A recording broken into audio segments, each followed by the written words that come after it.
and be like, yeah, like I would do the same way. I would have an inner voice. Verbalize it. Yeah, an inner voice, but then you need to speak out loud. But the fact that there's folks who have don't have an inner monologue seems very bizarre. And I've asked them, like, if you were thinking through something, how would you do it? And they would just like say it out loud. But yeah, like the whole sort of the idea of having your own like internal thoughts and that being such a foreign concept to people. Like I know that your man Elon Musk has actually came out to say that they've got approval for human testing of that neural link. Already? Thing. I don't think they're bringing anybody on to start it, but they've just got approval for it. But the fact is that we don't actually know enough about the brain to actually, if we can't understand how someone does basic thought, there's no way we're going to get anything like standardized for that. You're effectively skipping the first hurdle and going to the fifth one. Yeah, and don't get me wrong, I'm sure he's got people who are far smarter than I am working on it, but at the end of the day, it seems too big a task almost. Maybe in 100 years, maybe they'll get it, or maybe just people will get stupider. Yeah, well, which is entirely possible. You ever seen Idiocracy? Oh, it's a brilliant film. I think it's turning into reality. Yeah, to be honest, the more I think about it, and I do believe it is the case that, like that whole setup at the start of explaining how the human race became more stupid. Yes, it's pretty much montage. Yeah, and no, it sums up perfect because doing that whole thing of, the dumb people, the fucking cranking them out. Yeah, they just do whatever they want, and no thought of consequence or anything, just effectively live in the moment. And just next minute they've got 18 sprogs, and they have 18 sprogs, and before you know it, they've made up a percentage of the population from one family. Yeah. And meanwhile, the apparently smart people are making excuses. Oh, I want to make a career. And make sure I have enough money to support the child. Yeah. Make sure I have a house. Next thing you know, they're 35 to 40 and not able to. Yeah. Yeah. I know. And you know what? Yeah, I'd say that's probably happening to a few people. Oh, certainly, yeah. Like, and it's the sad reality is it's coming from a place of love. You're wanting to do right by your potential child. Yeah, I know. And meanwhile, there's that age-old thing that people say that they say there's never a right time, but you make it work, as people say. Yeah. And yeah, well, if the people that don't work for a living can do it, but then they have a lot of time. I would even know no harm. Like, oh, I know. I get not to be on PC, and I'm not generalizing everyone, but speaking from experience, seeing people that do nothing for a living, that have multiple kids, there's ones that are raised by the streets. Oh yeah, here's a tin of Coke, here's a packet of crisps. Out you go play football. Don't come back till the sun's down. Or depending on what part of Belfast it's, here's some Coke, sell it. I pay the rent here, boy. Yeah, I know. And then next minute they're driving a phone cab. Yeah. But yeah, I mean, you'd think having more of that time, you'd go, right, okay, I don't know, maybe turn around and go, okay, maybe I don't want my kids to turn out the way I do. Well, I mean, there is always that thing of you want your children to be an improvement upon yourself, if that makes sense. Like it's sort of the next version, the new and improved version. And then there's the people though that they think they've got it made, so they're like, fuck, why would you want to be more than this? I got the DLA, mate. Or it's even worse, they don't want their children doing better than them, so they like try and put them down. True, yeah. I've always argued that that's the case. That not to get political, but the whole thing that people say, like certain groups are maybe more disadvantaged. I think it's all class based and area, because it applies. It's applied over here for decades. Yeah. That if you're born into certain areas or certain estates, if you're actively seen to be improving or yourself or trying to effectively leave that area, you're deemed as you think you're too good for us, and that's instantly putting some sort of guilt on the person to restrict themselves, because you're accusing them of almost a tribal betrayal. Yeah, might be a way to put it. Yeah, like you are going against the people who raised you to an extent. Yeah. which is not fair, especially when someone improving themselves brings up the environment around them. Like if a few extra people improve themselves, it improves the area. Yeah. Gets more money into the area, which can improve the look of the area, and it's sort of that feedback loop, which actually is positive for a change. Yeah, people are afraid of change as well. Yes, that is true. Like it's, as you say, why would we want to change anything? It's fine as it is, but you need to sort of push the boundaries here and there to see where the new boundaries are. Yeah. I mean, my house is full of damp, and the back gate's hanging off its hinges, but fuck, it's fine. What's wrong with that? But no, I know, I don't know, trying not to come across as a snob, even though, like, I came from... Well, that's the thing, I mean, like, me and you came up from there, yeah, so, like... But then again, I would always describe myself as an in-betweener in there, because I was, like, too working class for a lot of the middle class people that I ended up being around, but then I've too middle class for sort of people who I actually grew up with. So yeah, you're sort of like in no man's land, really, to a degree. So it was always an interesting perspective. The thing is, you do wonder sometimes as well, can your... Well, I would say yes. That, like, pardon me, like the way you left the area you grew up in, but it makes you wonder, if you had stayed there the whole time, would you be still in the same position now, or would you be worse off or better off? Who knows? You don't know what way your environment influences you. Yeah, and that's the thing. I think the immediate environment, like the family around you and stuff like that, definitely has a more critical impact. But of course, then it's potentially having extended family around you who maybe aren't as good influences potentially, and then of course neighbors and stuff. If you have problems with neighbors, blah blah blah. School, and all that. I pretty much... Well, I don't know. I would have said that the people and the company you keep and all that in school goes a long way to what path it sets you on, maybe. Because certain people went from primary school to secondary school, and it just felt like that completely different people. Any aspirations took a fucking nosedive into the Earth's core. Ironically, I find those people are the ones that look like they've aged most. Yeah, I think so. Yeah, I describe it. It's in the eyes. Like, I think you could actually have had a really tough paper round and proper weather to face, but you could still look like a young kid because you actually have a bit of life still about you and behind your eyes. And it's a warning sign, I found. Like, if I'm working somewhere and there's like no light behind the people's eyes, you're just like, oh, okay, this place abandoned ship. Yep, abort mission. Yeah. I know if people give the impression that they're afraid to smile for fear of hearing a gun click, that's how you know. Beatings will continue until morale improves. Do you want to hear a joke? No. You'll get us killed. Single gunshot in the back of their outback. I know. Phil, can I have a word with you a second?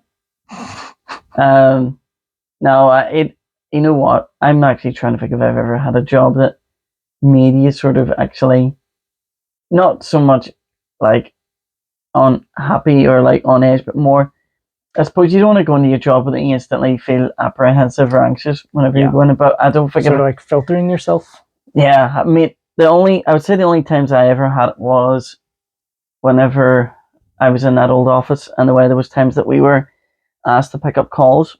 And to me, I was never, even though like whenever I first started working in the office, we never had to call customers because we all just dealt with commercial accounts, businesses, blah, blah, blah. Then whenever I moved to another section, some people might argue this was a bad job, but for some reason, I always found that everyone's usually dead on, because if you were fair with them, yes, they were pretty pleasant. But yeah, most of the time you found that people just didn't know things, like they didn't like that like a house out in the country and they're like an outhouse and they've had like a portable heater on for like 3 months. And you're like, I didn't realize I used so much. You're going, yep. But yeah, some customers were hilarious. As I say, I've told you this story before, Lisa can mention on. this, but that one I mentioned about the guy from out in the sticks somewhere. I think he was out in Ballymena. Oh, yeah. But the fella that was speaking to me, I just out of nowhere, I don't know, my voice must be very high pitched or androgynous or some shit. But him, I'm telling him, giving him the details and where to contact, and they'll get his refund to him. It was going to be, get a check this out. And he turns around and he just stops me while I'm explaining the thing. He goes, your voice sounds kind of familiar. You Tyrone girl. I didn't know really. Your voice has dropped all of a sudden. I put on like the equivalent of like a trans athlete's laugh. I know it's a bit of a touchy joke. But yeah. And he goes, what's your name? And I decided, you're starting to try and chat you up to maintain. I know that's what I felt like. I'm like, should I be charging this guy $150 per minute? That's it. But he was sharpish enough off the phone whenever I kept the lower octave and I went, aye, my name's Ryan. All right, I'll let you get on there. You thought this was going somewhere? He's like, what'd you say your name was? Rihanna? Very exotic. You know, if he'd said that, then I'd have got really worried. Aye, because he's doubling down on this. I know. I'm just like, no, I was going to make the joke about hearing a zip, but best not. Yeah, there was actually, you haven't met Phil McLaughlin, no? I think I have once or twice, yeah. I remember him and a few others telling me stories about whenever they worked taking calls for the centre. And yeah, apparently some of the calls that they got through, if it wasn't making you worry typically about the level of general intelligence of the general public, yep, there was just unfortunately perverts randomly phoning up the DVA. And considering the majority of the sections ran by fellas? Their team was actually women, believe it or not. Oh dear. So there was, at the time, whenever he was there, before I left, yeah, I would say out of them all, there would have been 3 guys, including Phil. One of the guys was Ryan, he was gay, and then the rest were all women. So, yeah, although I think any time that any potential callers like that came across, from what I've been told, they would have just passed the phone across to the gay guy Ryan in the team, because obviously that's the complete antithesis of what they want. Yep, that's a kryptonite. Yeah, going, oh, but it's a good strategy. Oh, 100%. Like, even you haven't seen Train to Busan, no? No, I've heard it's fantastic though. Brilliant film, but I'm not going to spoil too much, especially if anyone's watching this and hasn't seen it. But like, even watching that, like, there's a character and it's like this wee girl. I'd say she's maybe no more than 6, 7, or 8, but she acts the part brilliantly. And I'm not a 6 or 7-year-old girl, but I can totally like root for that character and, you know, empathize with them. I think the thing is, with a good story gives you 1 or 2 things to relate to. Gives you perspective, and it lets you reflect on things that you maybe never thought of. Yeah, like I think you do need something to like attach yourself to, which otherwise it's just things moving on a screen. But do you think of a Squid Game as another example for like a South Korean movie? None of us, the vast majority of like people in the West, don't have any sort of cultural reference to that. Nope. But we understand the aspect of being down on your luck, fighting for your life. Survival. In survival, like, so there's like 2 or 3 things which are like universal. Yeah. You don't need to come from the same country, speak the same language, or have the same cultural references for it to actually matter. Yeah, it's like you said, universal. Yeah. And it's just more focused on, you know, creating a world and having characters in it that you can root for and ones that you love to hate.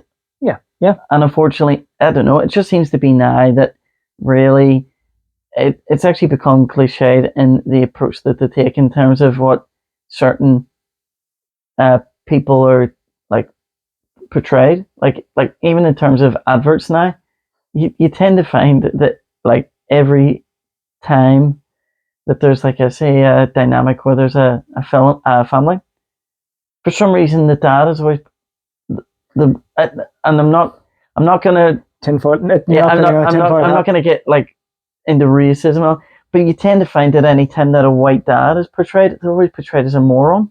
It's very much or they don't care.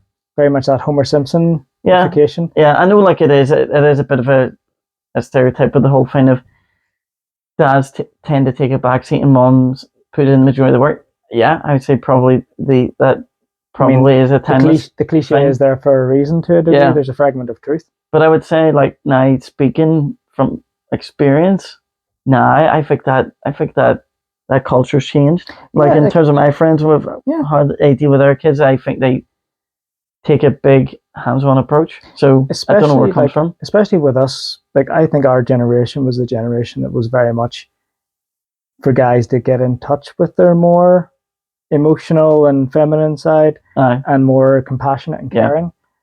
And you are seeing the dividends of that with a lot of men actually having kids and raising kids, that they are more involved and affectionate. Yeah. Whilst we're still seeing that cliche being brought up, though, which is unusual. So I don't know really where that stems from, really. But I don't know if it's a case of they're just not. Well, I don't know. Maybe if it comes from either some sort of like stunted development, or not wanting to be fully let go of being, a kid. Yeah.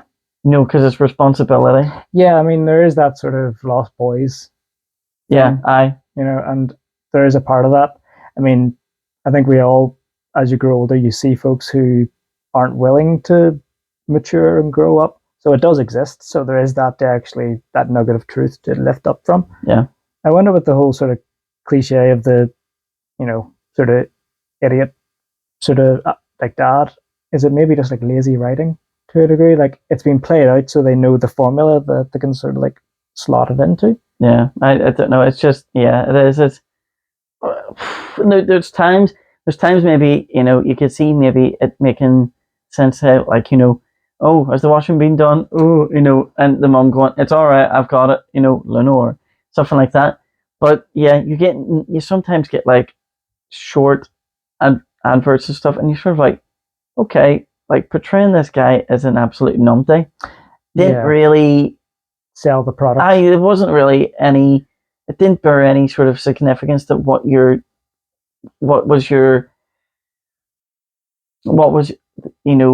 selling point. Yeah, I suppose when you think of the premium of, like, for those 15-30 seconds, how much money they're spending per second for them to dedicate that amount of time to the sort of that little story arc is a bit strange. And like, don't get me wrong, memorable adverts, like in terms of marketing, I would say everyone would agree, if you can make a memorable marketing campaign or advert, it probably does make the world of difference, because there's adverts that you probably grew up with, ones that I grew up with, that stick with you for years. I mean, the one that comes to my mind wasn't it Cadbury's who had the gorilla playing the drums? Yeah, there we go. Like, I mean, and that song now is just, everyone thinks of the gorilla playing the drums.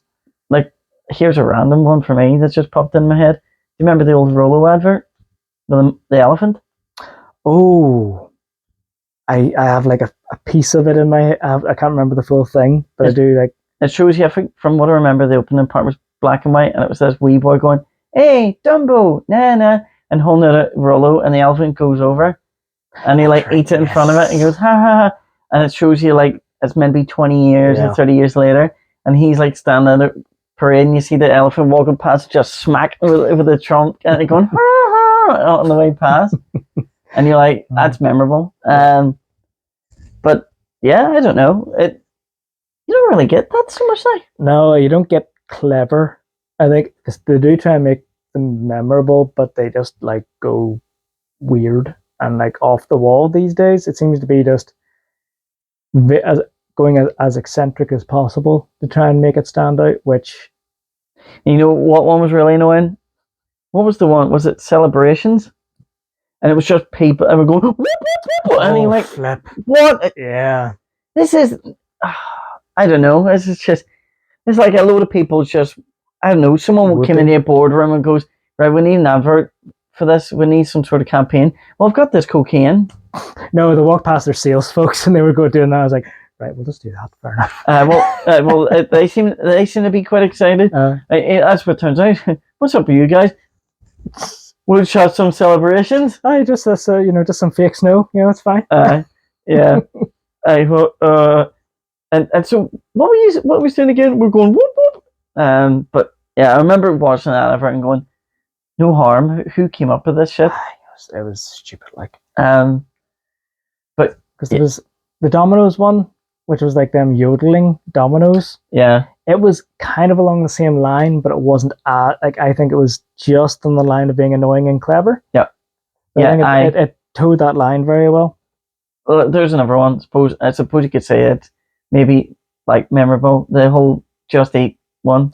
Yes. Yeah. And the way I don't know how the fuck they got people like Snoop Dogg and Katy Perry to do it, but Snoop Dogg seemed to be turning up everywhere. I remember hearing the phrase that he's completed his main quest, so he's just doing the side quests. Yeah, doing the side quests. Well, considering it, from what I know, aside from like randomly popping up and plays, Snoop Dogg apparently just sits and plays the Xbox while he's high. That's pretty much all. As you do. Apparently, what was it? Was it Battlefield 2042? Oh, it went down. That he was. No, he was ranting on Twitter. He was like, the servers being down. And it just really makes me laugh, just imagining, because obviously Snoop Dogg is a rapper, but like, before then, he was meant to be a drug dealer and everything. Mm-hmm. So he's probably seen some stuff. But just seeing him just sitting, just playing away. Yeah, but sure, there was clips of him like I can't remember. I don't think it would have been an E3, but it was some sort of Gamescom.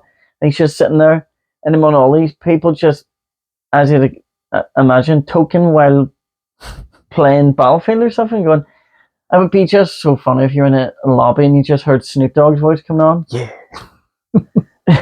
Anyone need heal? Yeah, dog. To be fair, he's unorthodox. I think that's why I like him. Yeah, he's just very much himself. Yeah. There is I don't think you could get anyone trying to mimic him at all, because it just wouldn't be the same. But he seems to be one of those people that even if you're not really into his music, there's people from different walks of life. I don't know. I've heard. I think just respect him. I think because he's such a tall fella physically, you'd need to respect him. I think knowing that he has seen some stuff, that he's a bit of wisdom there, I suppose, from life experience, and again, he's very successful in what he's done. So he's kind of hit all the nails on the head to a degree, but again, he also just seems to be pretty sound. He would get on with anyone. So I would say he's probably one of those people that I don't know whether or not it's still the case, but I would say he'd be one of those people that you probably shouldn't have crossed type thing. Because I think there was a story somewhere, and I think it was, I can't remember what TV show it was mentioned on, but there was something about that at one point he got into there was some sort of bad blood about Vanilla Ice in him. Right. And he dangled someone out of Vanilla Ice out of a window or something. To be honest, I wouldn't be surprised. Yeah. Dangling might have just had him pushed just hanging out the window. I thought he's holding him by the ankles because Wolf of Wall Street style, off the balcony. I know, because Snoop Dogg's a tall guy, but he's not exact. I wouldn't say he'd have the strength to support holding a body at a window. Probably depends on the person. Probably me or you could do, because we're fairly small, but yeah. I will consider my body weight. You'd probably lift me with one finger. But he's just he's an enigma. Yeah, he's an interesting guy. But then there's a load of rappers from his era.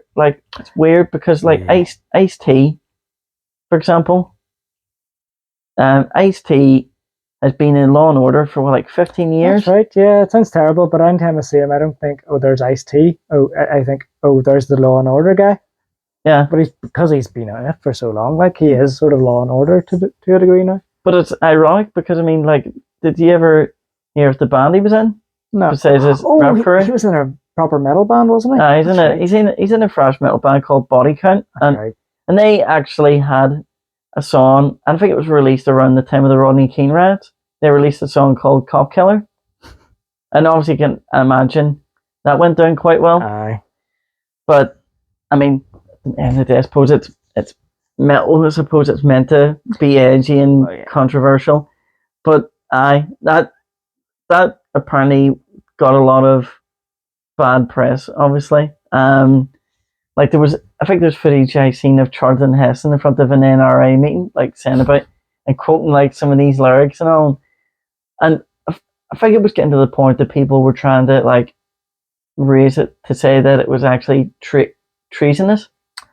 Right. And apparently, like treason is like one of the few things punishable by death. And so he was like, I think he took the stance of going, all right, we'll take off the shelves because I'm not dying over a fucking song, as he said. And I can see his point of view. He's going, if you did it, son, for just a bit of crack or a bit of titillation, and even at that, in terms of integrity, do you want to really be the person that went to death row for that song? Yes. That maybe in 15 years' time people forget? Like, it would be different if it was the song was part of a movement that was trying to, there was a lot of flow in a particular political direction, so there was a purpose. You could maybe run the risk because at least then it would be going towards something. But it's also like your own like well-being and life. So I don't think you can really judge anyone for pulling that off the shelf. Like, I don't think I would be keeping it on there, to be honest. No.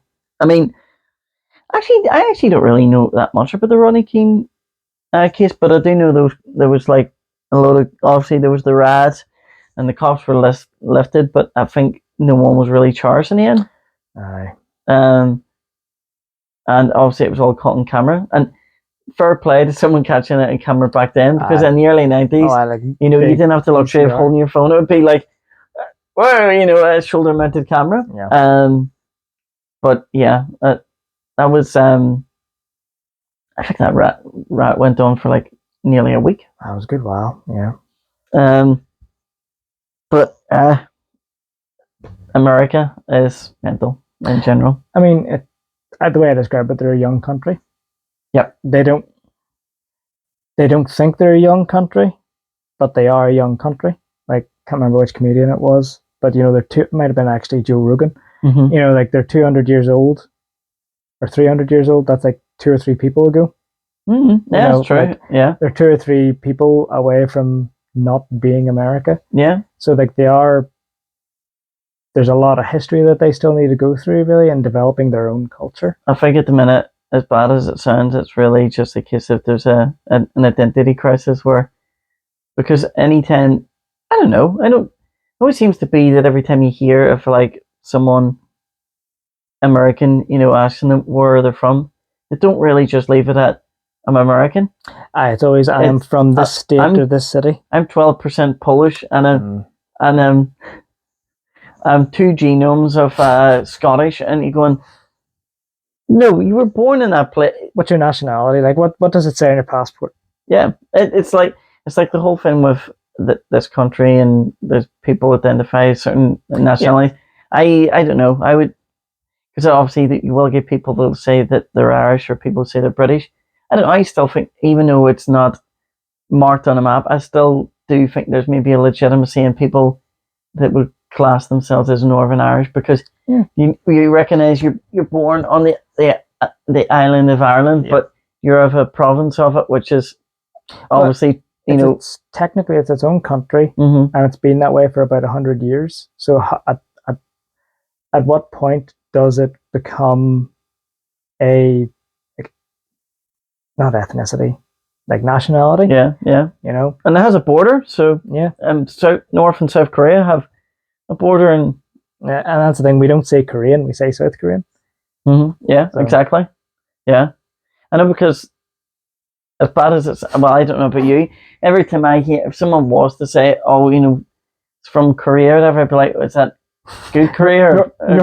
No, even though I'm not saying, "Oh, well, North Korea, they're all bad." It's just more obviously because we know their leadership, shall we say? Yes, exactly. It's not good for I would feel for the people that live under that.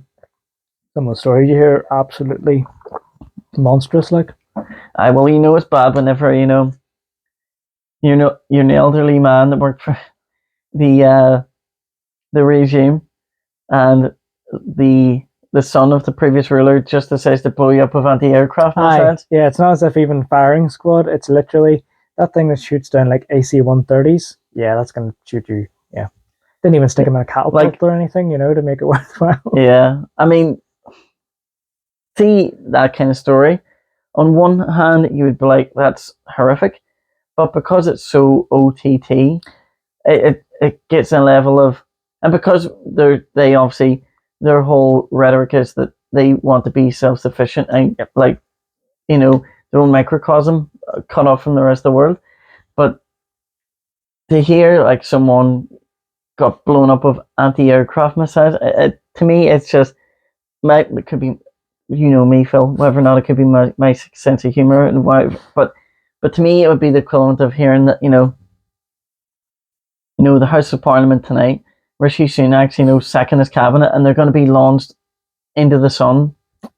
I would. It's.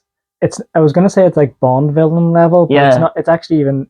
It's a parody of a Bond villain. Yeah, it is. It's like levels, Naked Gun sort of. It's levels of theatrics. It's like if someone said it was a firing squad, no, but for some reason, whenever it says, "Oh, we just used with drone strike our secretary," suddenly it becomes, because it just seems like farcical. Yeah, it becomes so extreme that it becomes funny. Yeah. But again, that's, I know we've touched on this before with comedy, but that's kind of the thing with comedy, is that it goes a step beyond like what is considered normal to make it funny. Yeah. But this is actually reality. It's to the point that if you recognize that something, if there's a bit of hyperbole, so yeah, like if there was a news story to say, someone assaulted an old woman in the centre of Belfast, you'd be like, that's horrible. But if you read an article and says, man dragon punches old woman, to me that would then be okay. Now that's funny. It's the over the top detail. Yeah, and as I've said before, it's not what you say, it's how you say it. Yeah. There are certain things, and this is probably why some comedians excel better than others, because there's just, they have the gift of delivery. Yeah, exactly, and they just pick up wee tidbits of references that you can like extrapolate and see that maybe get a kick out of the thought process going on, as well as the image that it puts in your head. Like, I think there's some folks who can talk about anything and make it funny. Yeah, and it's down to delivery. Yeah, like they can, but I'm sure there's some folks have probably broken it down to a science, but it's the fact that they can. It's just purely where they take their pauses, what they emphasize.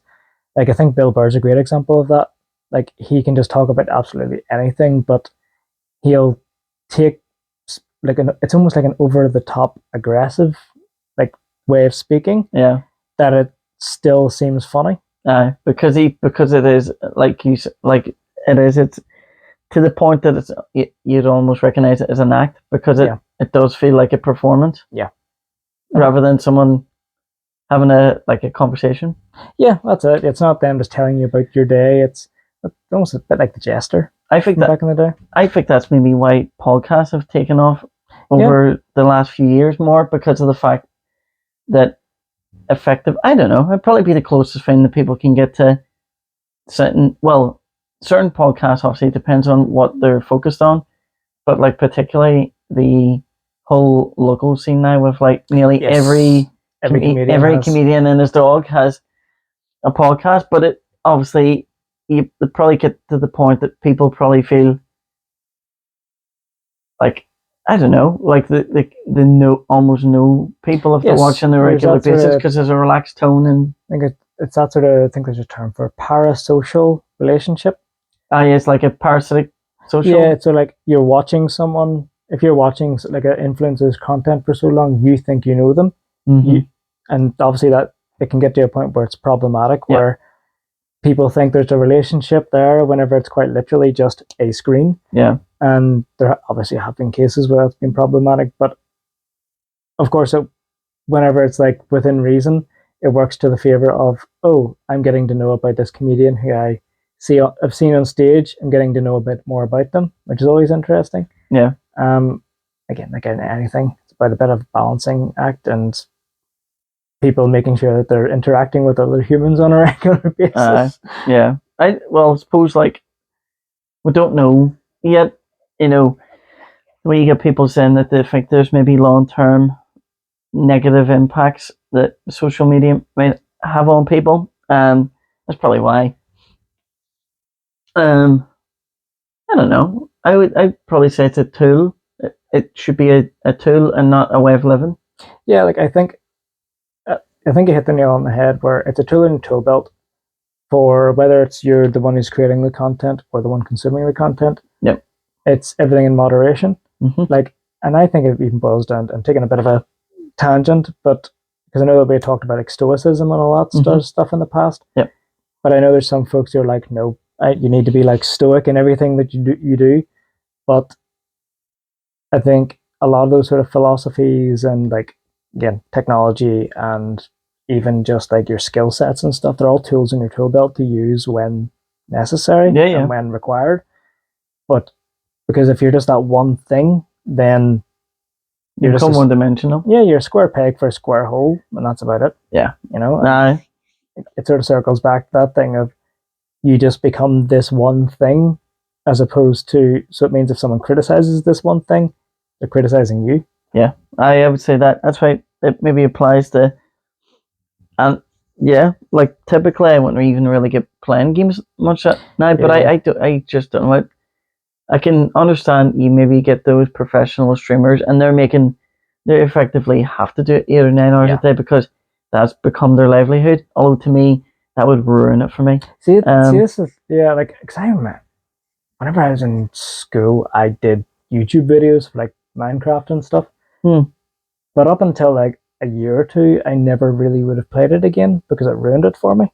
Yeah. And it's also because it's the obligation. It's the same idea of the minute that you have to do something, even if you enjoy doing it, it becomes a chore. Yeah. Once you're not compelled anymore. Yeah. And we as humans hate to do chores. Yeah. So like that's just where the whole thing. I've seen a few YouTube videos and it's interesting because they're saying about obviously game companies have obviously, once they cotton on to the fact that, right, we make this game, the only way we can get more money from this product, because obviously they're dependent on quick turnaround and how long it takes to develop, blah, blah, blah, blah.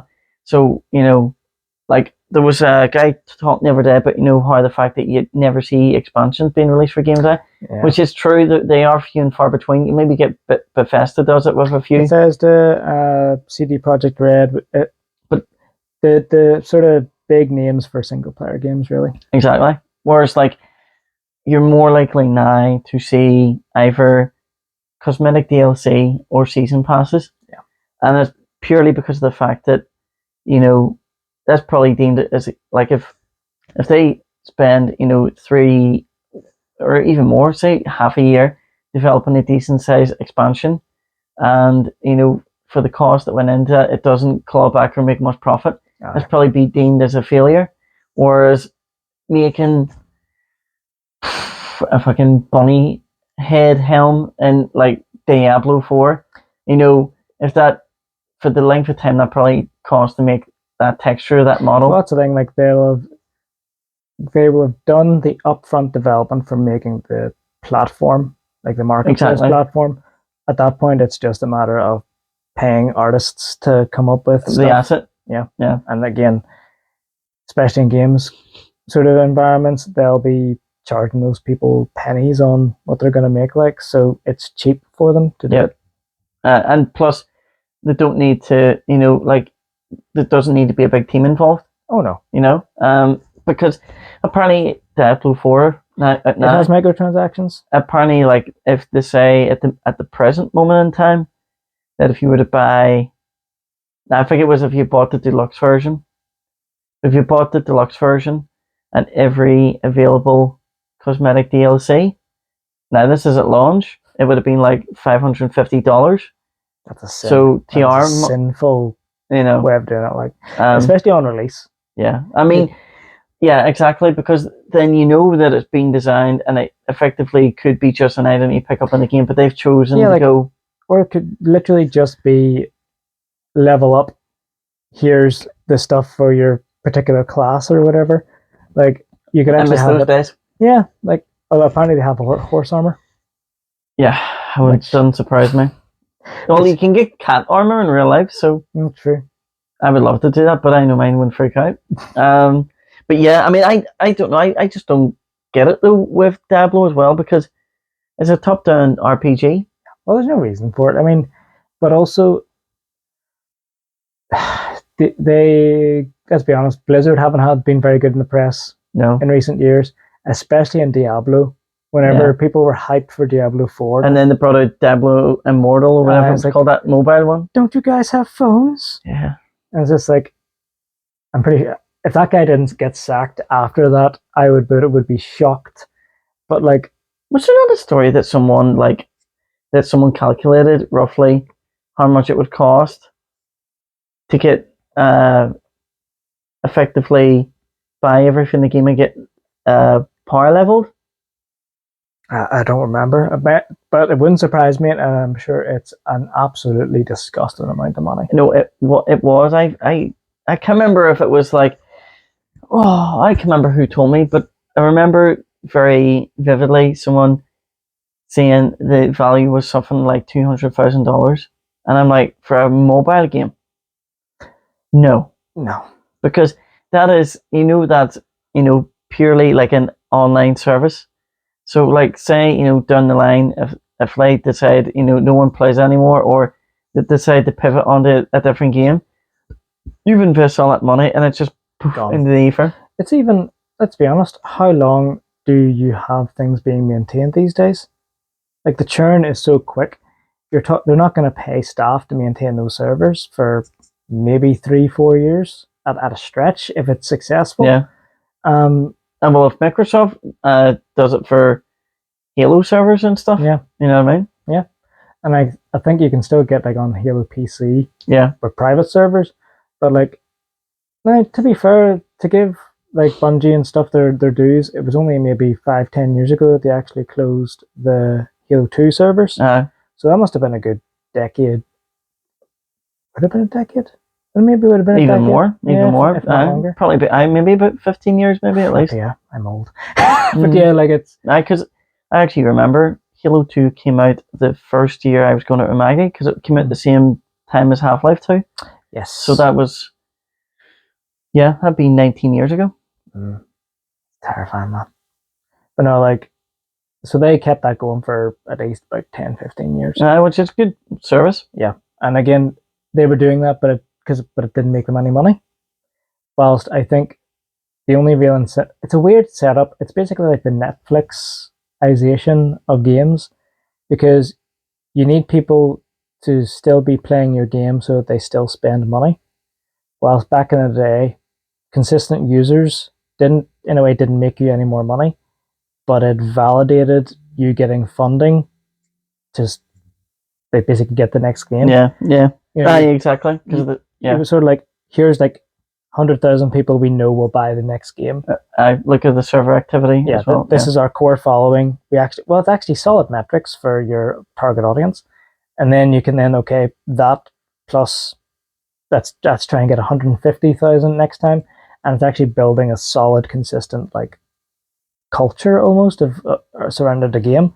Which is maybe why like things like Halo and the old Call of Duties and all were so popular and were such like culturally significant things for sort of people in our generation, especially, because really those were the heavy hitters. Everyone played them.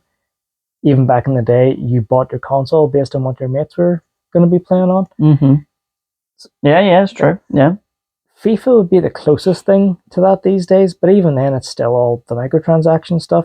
Those packs. Yeah, and you're not going to get the same vibe really, because again, every year or every 6 months a new one comes out. Suppose it's more as well. Well, obviously they were trying to say that it was like developing the equivalent of gambling addictions for people, because somebody can maybe fork out 20 to 40 quid and get multiple packs, and maybe get not one decent player. And I go, I'll get another one. Maybe I'll get someone half decent. I mean, it is gambling, but it's actually, in a way, it's actually worse than gambling, because at least if you're putting money on roulette, you're doing it with the chance that you will get money back, so you have a profit. Exactly. Whereas your win scenario there is something that really holds no value unless you sell it on. But again, in a year, it's going to be worthless. Exactly. That's the thing I don't get, because I know people that religiously bat every year, and it's effectively, you might as well just say they're just ban it to just have updated leagues, and or have the teams with the players that they currently have in that season, because like, what more can you change gameplay wise and graphics? That's the thing. Like, we're at the point now of diminishing returns with graphics. I think like the niceness of it is down to style rather than pure like sort of GPU processing at this point. Yeah. Because I mean, I've been replaying Ghosts of Tsushima. It's a great looking game. It's a fantastic game. Just the little like emotion, just like it feels like they're properly acting when they're in it. Whilst that was released on the PlayStation 4. So we're a completely new generation, but you don't really see those massive leaps anymore in consoles. Like for me, like even playing that on the PlayStation 5, I was like, I put it in performance mode. I can't remember if I put it performance or quality, but I remember even might have been performance. I think I went for a higher frame rate, but even at that, like, it looked incredible. Yeah, I don't know how it didn't get Game of the Year, to be honest with you. Like, because again, I sort of burnt myself out with the adventure type game. Like the an open sandbox types. Yeah, like the Far Cries and the Lara Crofts and stuff like that. But it sort of sucked me in. Maybe it's because the story was pretty solid as well. I thought anyway. But yeah, I know what you mean. At Ubisoft, I don't know, they turn out all these big open sandbox games, but sometimes it could be too much. I think they become too samey. It's almost like the issue with Telltale, where it's actually the same engine and the same mechanics, just with a different skin. Yeah. Like the Assassin's Creeds are that, really. Yeah. I think the only thing really for the Telltale, really, I think that kept you playing was, well, two things. Either it was easy achievements, or the fact that the stories were usually pretty well written. Yeah. The big grasp was that sort of thing of, who's going to survive with me playing the story and making decisions. But all it took was 2 or 3 games, and then you sort of saw like peek behind the curtain, and you saw it. Okay, here's the mechanics of this. It's not as complex as I would have liked. And was it Telltale? Am I getting that right? The developer for them? For the Walking Dead and Wolf Among Us and all that? Yeah. That's okay, because there's anything in Tale Worlds who do the Mountain Blade Warband. They either Mountain Blade, they're a Turkish developer. I think they're like a small Turkish developer. Yes, I think so. Yeah, but just I was making sure, didn't want to get them confused. But yet with Telltale, like, it very much seemed to operate like a diamond, of character options. Yeah. And so you're going to end up with like 2 or 3 characters regardless. And so the magic sort of disappeared quick. And then they almost had too many licenses at that point. Like Game of Thrones, Walking Dead, Borderlands. Wolf Among Us was probably one of the better ones. Yes, it was actually really good. I wanted to know what way that story was going to go, because it did leave it to be continued. It made me want to actually like get into the comics, but I could never find a good jumping on point for the comics. I know you probably have hundreds to read. Yeah, like that's the thing. You almost want like a solid arc that you can just buy like a dozen or so comics and get into it. But yeah, like again, because it had a bit of a different art style as well. Yeah, I think that's the big thing. The problem with like the Walking Dead and the Game of Thrones ones, realistically, it just looked like they were wearing different gear. They looked very similar, and I would say the Walking Dead one maybe looked a bit more you could argue maybe it looked more to a comic book style. True, whereas I know what you mean. Heavier lines. Whereas Game of Thrones, I know what you mean. It effectively just looked the same art style. I know what you mean. Yeah, they almost took out that sort of pen, that sort of cell shade edge layer. Yeah. But then again, with that art style, Borderlands was a good call for them. Like, yeah, that's true. Like, I just remember saying to folks, they need to take a year, just even 2 years, and just dedicate themselves to their engine, rewriting it so they can actually have more flexibility as well. Yeah, flexibility and more complex mechanics, so that they can do more with what they have. Because it was very much just point and click and sort of quick time events. Yeah. Which is great for like an indie developer with maybe a lower budget, and so there's that sort of risk and return on investment is fine. But with the amount of like expansion that they had, and again, they just seem to just repeat things over and over again. So they kind of burnt themselves out, I think, to a point. And this isn't me saying it by any means to be smug, because I think it was quite sad that they went under, because they just hit a niche at the right time and it was great for them. I heard somewhere, I think, that they got bought up again. Oh, as in by, I can't remember who it was bought them, if it was THQ or something, but I remember being quite surprised and going, all right, okay. Hopefully then, don't get me wrong, the people who wrote it, like the actual physical people who did the job, did a great job with it. I think it was more just the sort of higher ups were sort of saying, no, keep printing money. So yeah, I'm sure they all had no problem getting jobs and stuff. Because let's say they were good with the story. They're definitely good with the storytelling.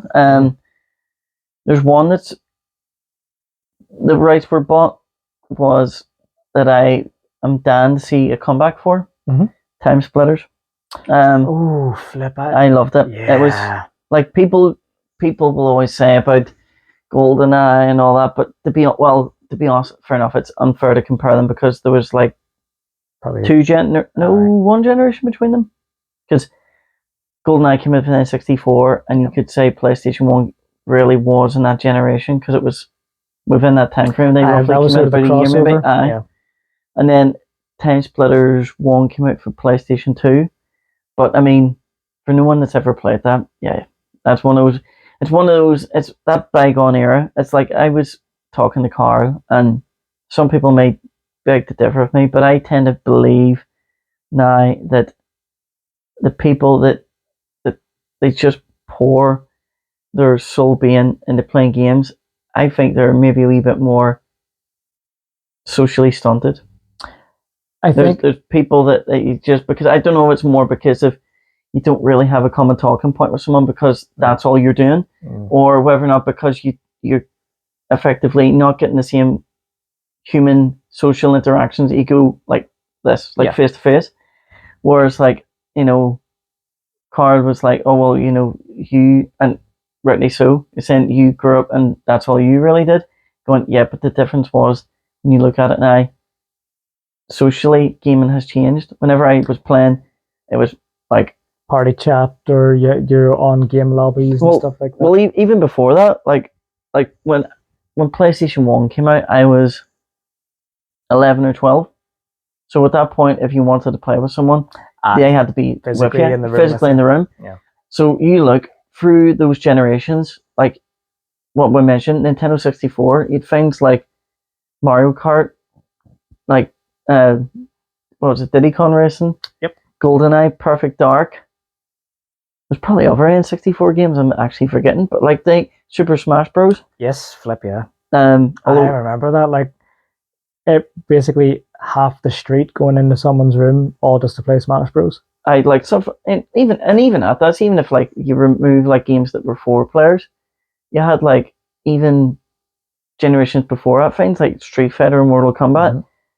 Like you see like an arcade type approach, people wanting to, somebody playing, someone wins, and someone wants to beat the champion.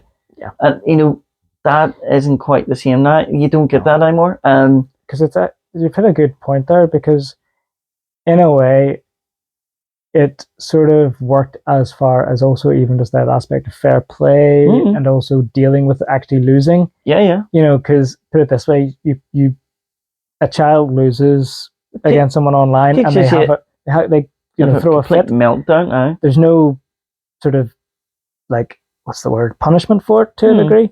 Yeah. Whilst if they did that in front of their friend, they would be absolutely like just bullied for it, really. Oh, because like, and then that would have told them, okay, this is pointless. Why am I throwing a fit here for this? Whereas if it's someone sat in their room losing the plot, and who's going to tell them wind your neck in? Yeah, there's no like social, what's the word?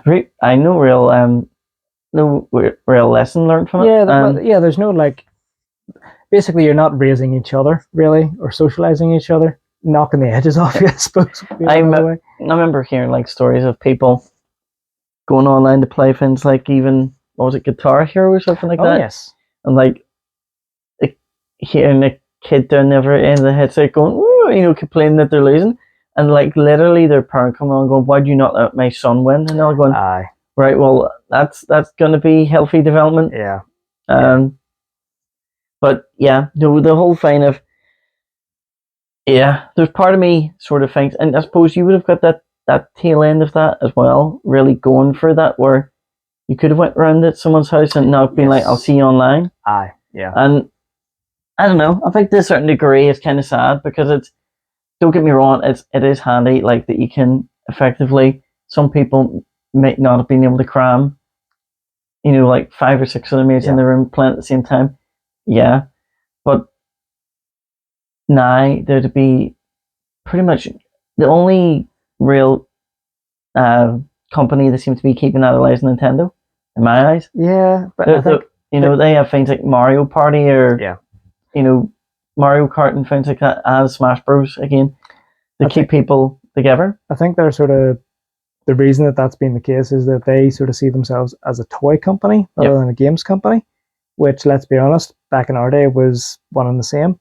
Mm-hmm. But nowadays, games companies are more just software companies with subscription platforms. Yeah. So yeah, like definitely, like I'm just sort of thinking, back in the day as well, there was also an emphasis on story. So even if you were like a big single player person, in a weird way, you still had like a story arc that you were going through, in the same way that people grow up and, watching a movie or reading a book helps them sort of like develop their own personality. Playing a game in the same way, going through a story arc, maybe would do the same thing. Whilst nowadays, it's very much ritualistic. Play the game, get the point, complete the daily challenges. It's the chore. It's the check marks. That was the thing. Actually, that was the thing I got completely sidetracked. Was people saying about the fact now that games companies have got people into routines about, like, people are now effectively complaining, like people going on and complaining on Twitter or Reddit or whatever, and saying, I don't actually enjoy playing this anymore, but I feel like I need to log on.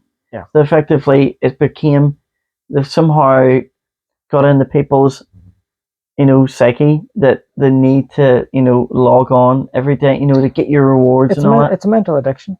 Yeah. Because if you think about it, just the fact that they feel the need to, I mean, that in itself is an addictive train of thought. It's like the same network or whatever you want to call it in the brain.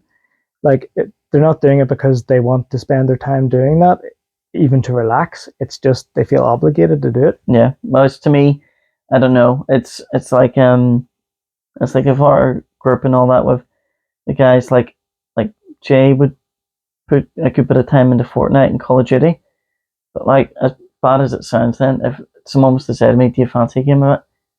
Part of me is like, because, well, I don't know. Maybe I'm getting old and cynical, but I think, to me, really now, the purpose of playing those, you sort of feel like, because you're overloaded with, here's 100 levels of a battle pass, you feel like that the whole purpose of you playing is to unlock everything. Or maybe it's just my brain, it's just way of going, I've got the, like if a thing brings up and says, you've got these 10 things to do and you've done like 3 of 10 here, your brain sort of then starts to go, right, we need to do all these. I think that's also a symptom of us growing up with the introduction of achievements and trophies. Yeah. Because it was actually possible back in the day to get 100%. Well, nowadays, it's just simply not possible unless you spend 200,000 flipping pound. You know what I mean? Like, I think that's also the incentive is make it so unfeasible to do this the old-fashioned way that you put out your credit card or your parents' credit card. And especially, well, I don't know what the crack is with the Call of Duty user interface. I gurn about it anytime. To be fair, like I agree with you. It's shocking. Genuinely shocking. Like, but again, the big thing for me is that I would only really be going on to play with a few folks on like a Friday or Saturday night where, just be, to be honest, more just having a chat while we're playing than anything. I'd be honest, that's it for me now, really. It's just, see, the things that I find that I'm putting time into is more like indie single players, because I don't know, usually, like, for the most part, when you think about it now, it's funny that Soppy mainly games tonight. There you go. Yeah. But the majority of AAA single player games, they're few and far between. Now, obviously, it's because they're taking longer to be made, or the games are longer, so they can take like Red Dead Redemption. What took the last one took like 8 years or something. So this new GTA, God knows how long it's been in development. But like, if you take then, God of War, I suppose that was another Last of Us. But besides that, like, you don't really hear of many. The only real third-party developer you hear of releasing single-player games, really, mostly, that isn't RPGs, is Ubisoft. And no harm done. It's usually like Assassin's Creed or Far Cry. It's always, and effectively feels like a reskin of the last one. Yeah, I think that's a thing. I mean, I'm trying to think that. I think I played up until Assassin's Creed Brotherhood, and that was like the final chapter for the Ezio trilogy. Yeah, that was good. Yeah, it was a good one. At that point, it felt a bit too samey, and I was just like, right, okay, I think. No, it's not that I'm throwing up the head. Yeah, I just think, I've done that, had my time. Like, Black Flag seemed to be like a good one. It was like Pirate Simulator. It was, to me, that was the last one. I think it was after that I tried to think it was Syndicate was the one in London. Yes. But I remember, I don't know if it was just, I think everyone forgets about Syndicate. Yeah, whenever I'd heard, I was like, oh, brilliant, you've got like this when you can do 4-player co-op, blah blah blah. I was like, that sounds interesting. But I don't know if it was I got it, and because it was very like, their selling point was, oh, this is multiplayer based. But typically, if I'm playing multiplayer, I like to play with people I know, and I don't really think there was that many people I know played it. And not only that, whenever I was running around it felt like a wee bit, whenever you're playing a game and the UI or just the general sense of direction the game gives you feels like, I don't know, like really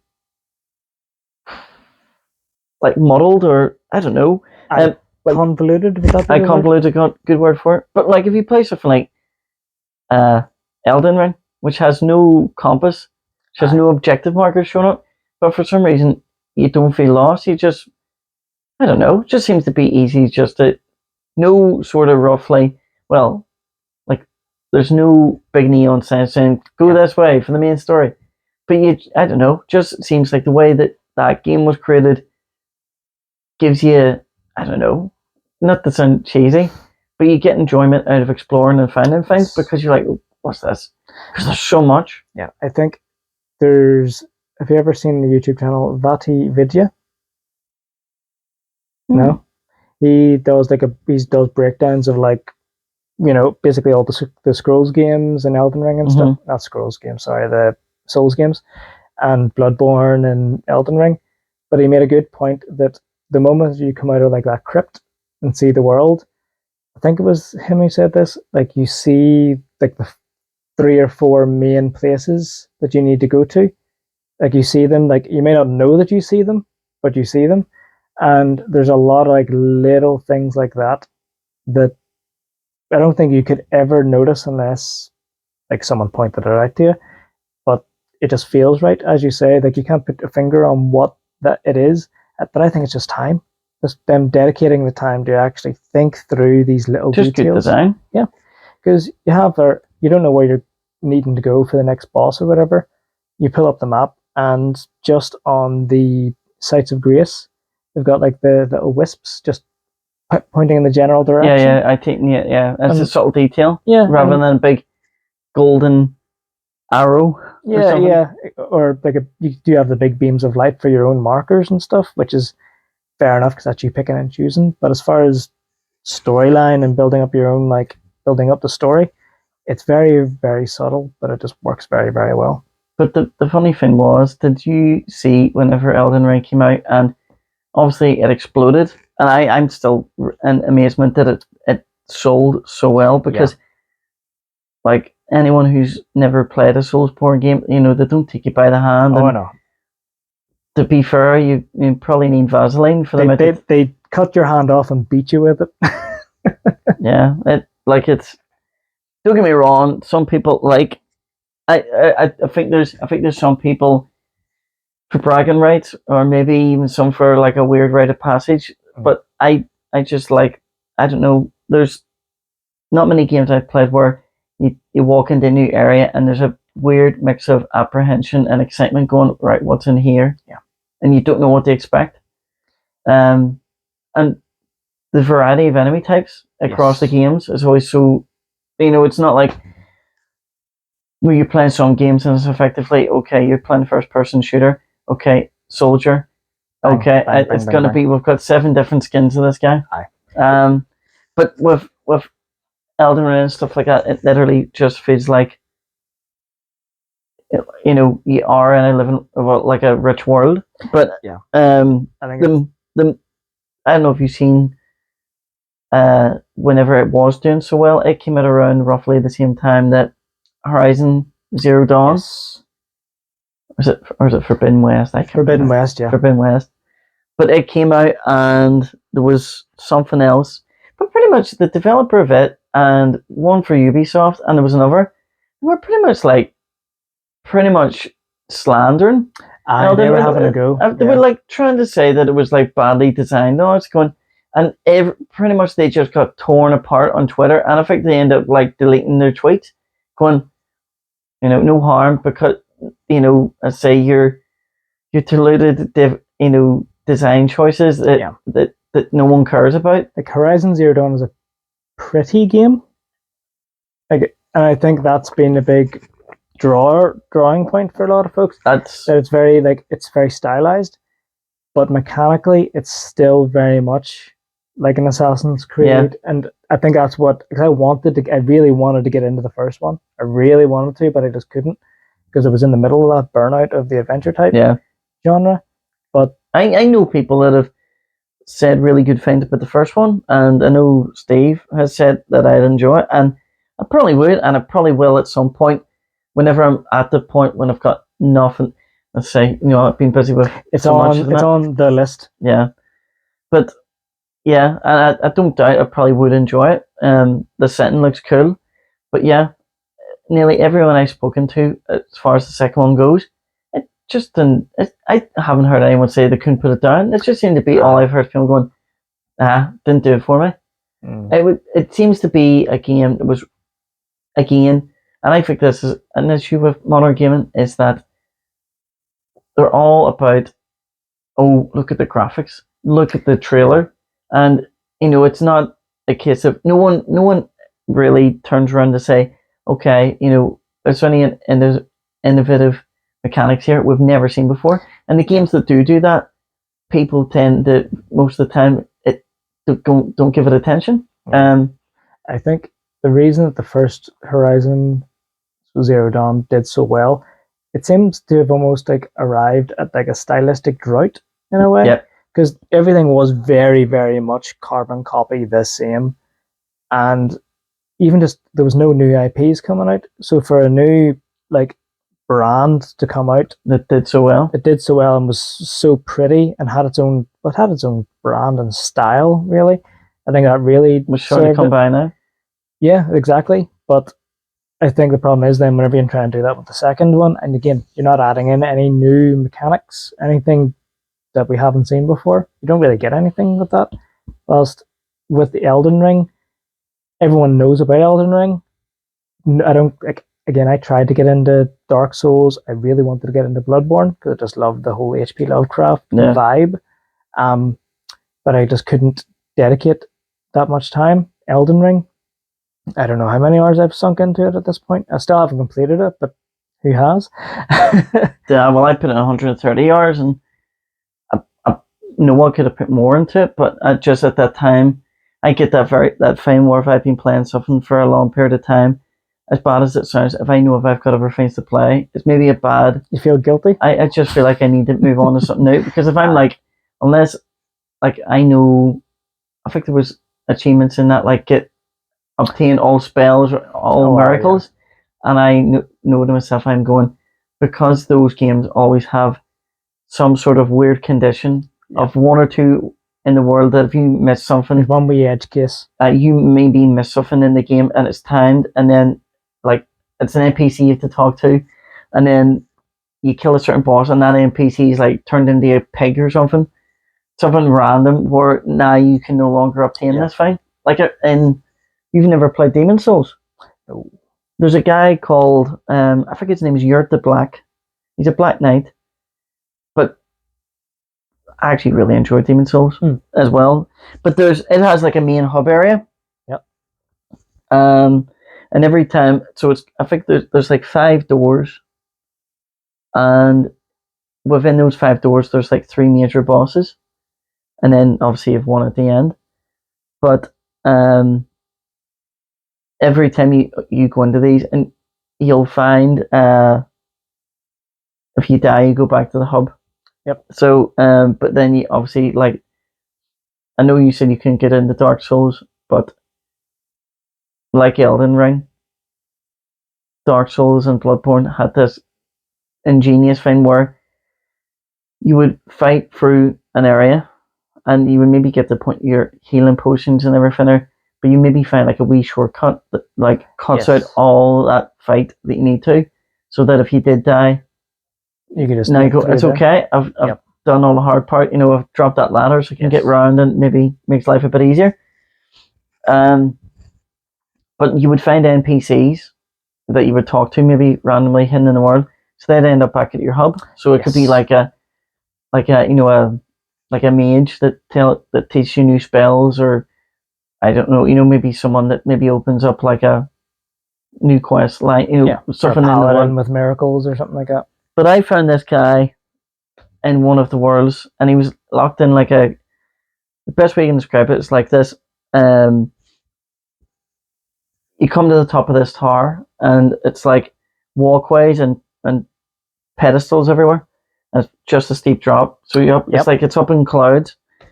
But there was a cage that's bending a chain, and you pull up the lever, and I think this guy says something, and it gives the option saying, do you want to release him from your cage? So I can't remember if he said anything saying, are you sure you want to let me, or if it asked you to. But anyway, I'm going, right, okay. So I just let him out. He says, thanks for releasing you. I'll be seeing you, or whatever.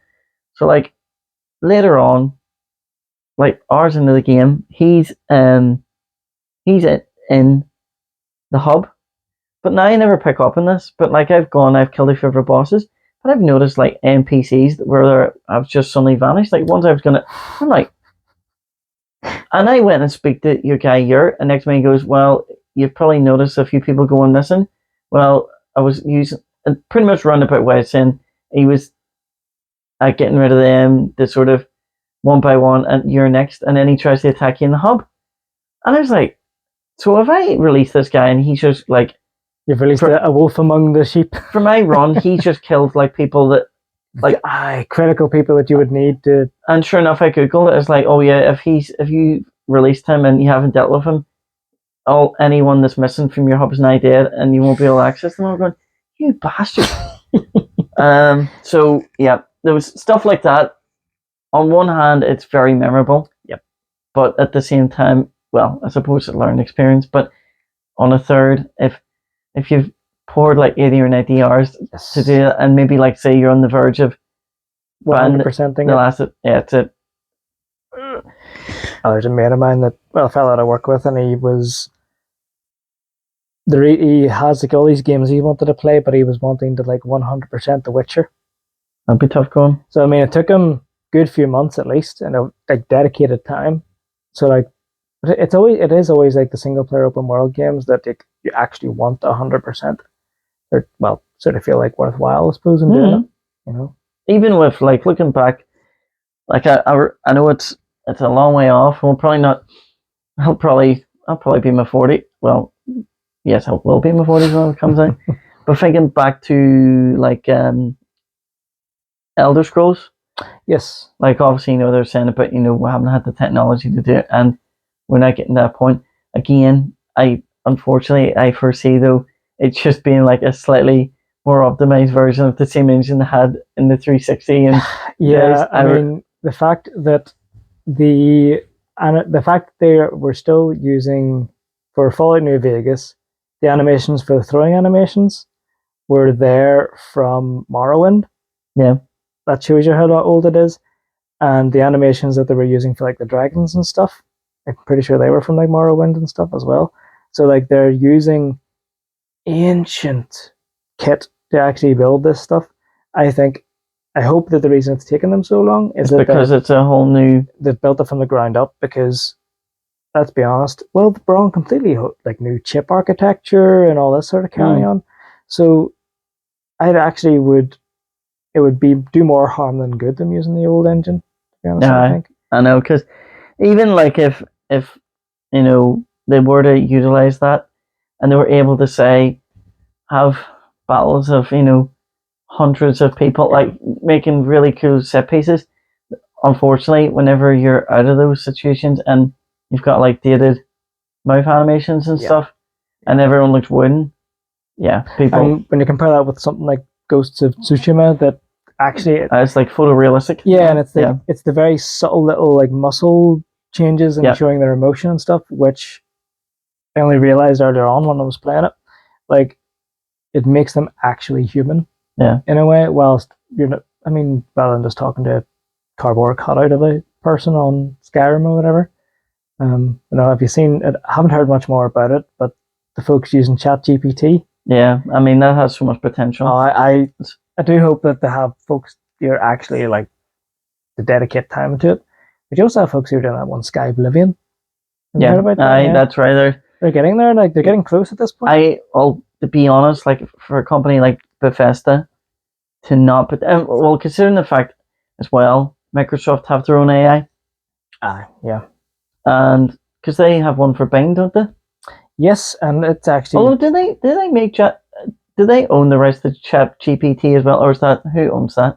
I think they're OpenAI. I think they're like their own company. Because I thought I heard that Microsoft had put a bid into like bad for billions. Could well have, but from as far as like the big hitters, I'm pretty sure like Microsoft's AI is like pretty solid actually. Because people are talking that they were actually going to move over to like Bing and stuff like that for the sort of AI. I'd seen a thing popping up recently, and Bing AI, and I was like, I'm curious to see what that actually. Yeah. But I mean, the fact that Microsoft owns Bethesda, and I'm like, come on, But you know what? I see. Speaking of which, like I really loved Fallout, and I really loved Elder Scrolls. I don't know what to make of Starfield at the moment. Unless now there's meant to be a showcase on the 8th of June. So that's going to be the way no one's doing E3. Yeah. So Sony had their showcase like 3 or 4 weeks ago. Yep. So Microsoft will be there. Now, unfortunately, I think for Microsoft they're going to need to put something bigger in the bag. Yeah. Because I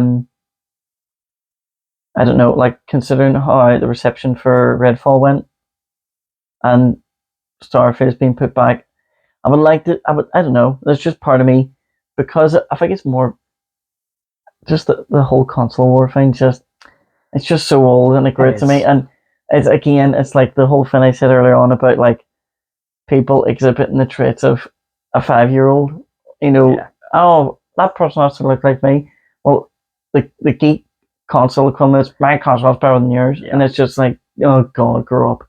But it's still in the existing generation though, but I wonder if that's been inherited. Yeah, I think it's an internet culture that's still pervading that they've latched onto. I think it's one of those things where it's been said as a meme for people in our generation. The vast majority have wised up and just like, you know what, if a game's a game. Yeah, but people have taken it as, oh, this is a thing.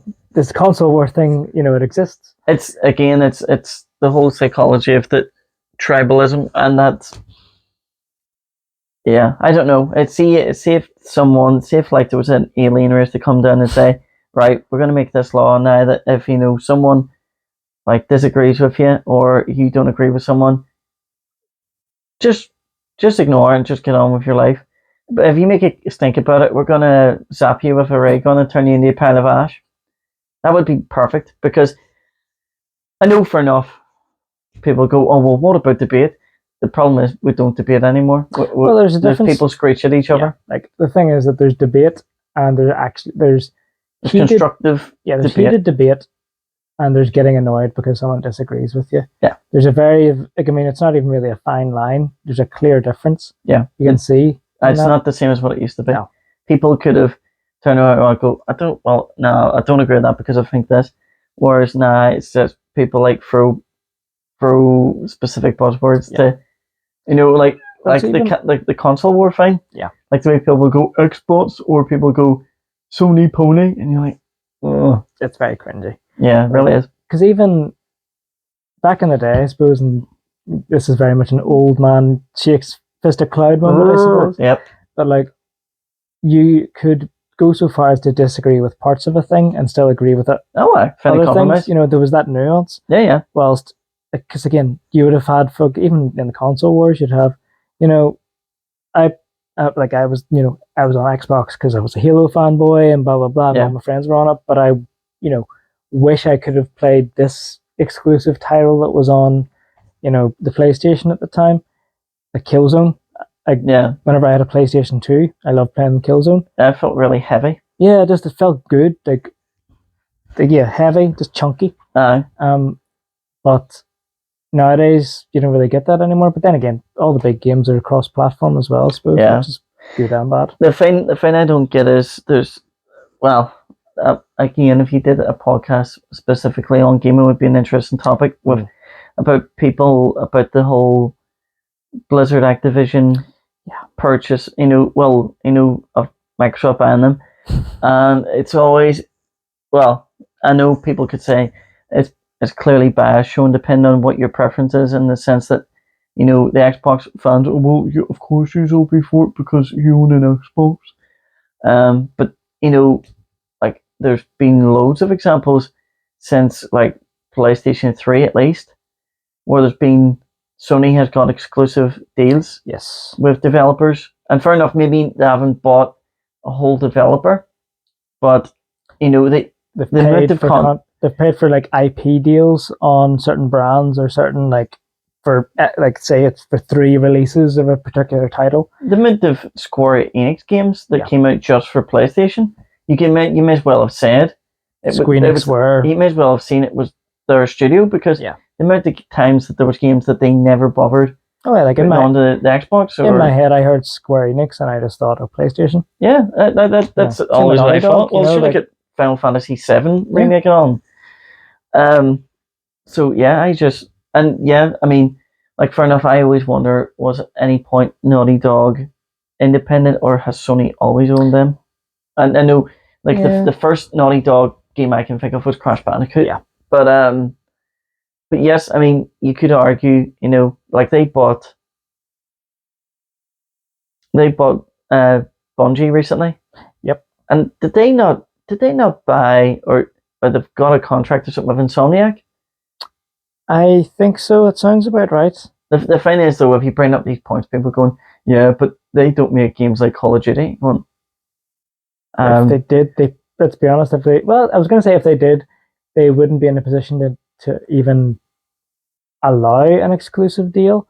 But I don't really think that would be the case, because Call of Duty just has generations of branding really behind it. And even at that, sure, it's just been noted that, Microsoft has already said about, if the merger goes across, about agreeing a 10-year Call of Duty deal for Nintendo.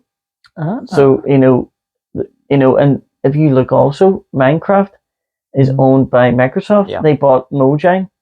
So they've leased out, they've they've hoarded out to like PlayStation and other platforms. So who's to say they won't? And it'll still be in their interest, because if they own the sales of the game and they're selling it on other platforms, then it's just a win-win. Even if like, say there's more people own a PlayStation 5 on the market, but if there's more people buy a game that they own the rights to, well, that's a victory for them. It's better 10% of something than 100% of nothing, Yeah. really. And I think this generation is where we're really seeing the sort of deviation of sort of like models, like marketing models, and like just overall like money making model. Like Microsoft and Xbox are going very much the Xbox Ultimate subscription route, where you pay us X a month and you have 100 odd games that you can pick and choose for, which I think, to be honest, is probably one of the best deals that we've ever seen in 100%. Gaming history. It saved me so much money. Oh, flip, yeah. Like, it's even like, for me, if I wanted it, again, sometimes I want to play like the old Fable game. Aye, it's there. That's the thing. I would need to go and try and hope that it's on Steam, find a flipping controller that would connect to my PC, and all that sort of carry on, or I could just download it off the Xbox for free. And you can cloud stream it now, and it works fine. Like, PlayStation seem to be sticking to their guns with their exclusive model, where they're trying to buy up, titles and stuff like that. And I mean, I'll be honest, I hope it goes well for them, because I think you don't want there just to be one single monopoly. Yeah, no, there needs to be competition in the market. Like, as much as I don't know, I think that's what I want more than anything, is to see that clashing. So because it's better for the consumer. Better and better, because and better. It pushes companies to better themselves and and try and excel. Yeah. Well, you see it all the time, that the minute a company gets too big, they get lazy and complacent. They get stupid as well. I mean, have you seen? Sounds terrible, but have you seen Disney? Disney are a good example. I was actually thinking Apple's augmented reality. I've seen the price of it. It's the price of a flipping half decent second-hand car, and it looks friggin' stupid. Is it? No, I haven't seen any. I haven't seen any tech reviews for it or anything. Is it meant to be actually good hardware? I think. I mean, that's the thing. To give them their dues, it's using like the M1 chip that they have on their laptops and stuff. So it is a powerful piece of kit, and you can actually, like, that black screen. Like, I think it's a screen that you can then see the eyes. So there must be cameras facing inward as well. So you can actually make eye contact with people wearing it. But to me, it just seems ridiculous that you're walking around with not even a pair of like snowboarding goggles, because they're actually thin enough, but it's just too chunky. That's not an AR solution to me. Like, I think until we get to the point, and I think that's maybe with the obstacle with VR as well as AR, that until you get to the point where you can make them just like a pair of glasses like that, something lightweight. Yeah. Because as much as I enjoyed, like, I've got that Oculus Quest, as much as I enjoy maybe jumping on it 1 or 2 hours, I would like to think I'm fit enough if I'm going to the gym plenty, but you sweat quite a lot with it on. I think it's just, it's that compression. So it's going to build up humidity, and you're going to sweat. Your eyes can't breathe. You know what I mean? Like, which is a weird way to put it, but I mean, you just even close your hands together for long enough, it's going to build up heat and sweat. So I think it's just too. And it's a heavy enough piece of kit to have on your, like, about this far out on your face. It's if they can work out a way with weight distribution, because if part of it, well, I don't know whether or not it'd be feasible to somehow have part of the kit at the back, or whether or not the battery or whatever, and having it there, because like you say, it's front end heavy. Because I honestly do believe that with the hardware made more compact and good software IPs brought to it, I honestly believe, like, everyone always talks about next generation and all that, whereas I feel like the last 2 generations of consoles, it's just been, hey, remember that game that came out 5 years ago? Do you want a remaster? It's like, it feels like companies aren't, I don't know if it's that they're afraid to take risks, because they're like, oh, well, this game sold well before and it's got a big following, let's do a remaster for it because people buy it, rather than going, this is a new IP that may go flat on its arse, and it may cost us a lot of money. Whereas that's sort of where I feel like consoles are now. Whereas even, and most people will probably, there would be people, and it wouldn't be me included, would have said VR. I haven't got tried and true AR to question to say that it is a gimmick. But like, until I tried VR for myself, I had a passing curiosity whenever I first heard of the Oculus for the actual PC, whenever it was first on the market, and I'm going, interesting. But then seeing what it costs and what specs you need, I was like, okay. It's about a $2 or $3 grand investment. Yeah, so I was going, that's a hard pass, because at that time, I think they were all, you needed like the corner sensors and all that. Yes, yeah. And motion controllers, I don't even think were a thing. So I think it was just a case of, you were just looking around. But you needed a room, and you needed a beast of a PC with like Titans and all, which were $1 grand a pop. Mm-hmm. So like, it was very much the very niche. Yeah, the sort of early adopters who had more money than sense. Let's be honest. I haven't even really. I've got the game, and I don't think I got playing more than 20 minutes. Even though I've heard that if you get into it proper, you could just play it for hundreds of hours on end. Was that Elite Dangerous? Yes. And I know people were saying about, like, you know, I wouldn't be surprised now if, like, the VR version of it, you could probably, like, in your ship, probably press buttons and stuff. Like, even I played a bit of that No Man's Sky in VR. Yes.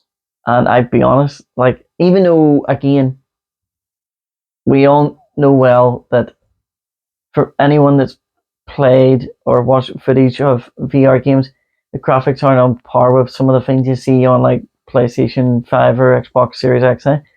But playing, I played the PSVR No Man's Sky. Yeah. And even with their limited controls, getting into your ship and flying out of a planet's atmosphere and turning around and seeing it and flying through an asteroid belt and stuff like that, I was like, wow. I think the strange thing is with VR, the graphics actually don't matter as much as you think they do. They don't. They really don't. Physically being able, I think it's to do with motion and vision. It tricks your mind. I might have said this example again. I think I might have said to you before. I was using the PSVR, and there was like this heist game, and it was like you had to solve these puzzles and not get caught or shoot at guards coming at you. Was that Blood and Money? I think it might have been Blood and Money. Yeah. It was like a set in London. Yeah, and I was like, you were behind a desk, and like I was trying to do this thing, but then having to shoot the folks. So the problem was, I was kneeling down, and then in my head, I was like, right, I need to get up. Oh, there's a desk in front of me. I'll put my hand on the desk and and then end up falling flat on my face, because your brain just thinks, oh, object. Yeah, exactly. Yeah. It's, you know what? I do honestly believe that I would say most people, now don't get me wrong, there's some, I think for gamers that just want to sit back in the chair after working all day, it's, you know, I think it's for the more active. I think it's a more experience. It's a different type of gaming. Yeah. I think it's an experiential type of gaming, if that makes sense. Like, I think, as you say, a lot of gamers and a lot of people in general are just like, had a long day, just want to sit back, chill, relax. You're not going to be popping on the VR headset for that, or even an AR headset for that. I think you're still going to have, there's a time and a place for the sofa gaming. I think that will always be the case. Yeah. But I think it's more Saturday, Sunday, or Friday night. You know, you're wanting to get up, sort of move about, and have a bit of a laugh. Maybe it's like a party type of thing as well. I think it's a different type of gaming, really. It is. I think that's the thing. Like, it's funny because I remember not Christmas there, but the Christmas before. Yeah, it was then. I let Carl and Eileen try it, and I got them to try Echo Arena VR. Don't know if you've heard of it. No. So here's another one of Facebook's bright schemes, because the pumped billions into the metaverse. Honestly, they could have taken those billions and they could have, like, built up so more headsets and got more users on with, like, really good games and they would have been adopters for the metaverse. I'm sorry, I haven't played it much. It looks terrible, but I could have built something better in a weekend. And I mean, I'm an okay front end developer at best, but a proper game developer worth their salt could churn out something far quicker over a weekend. It makes you wonder where the money went. Who knows, man? But yeah, Echo Zuckerberg's back pocket. It's money laundering.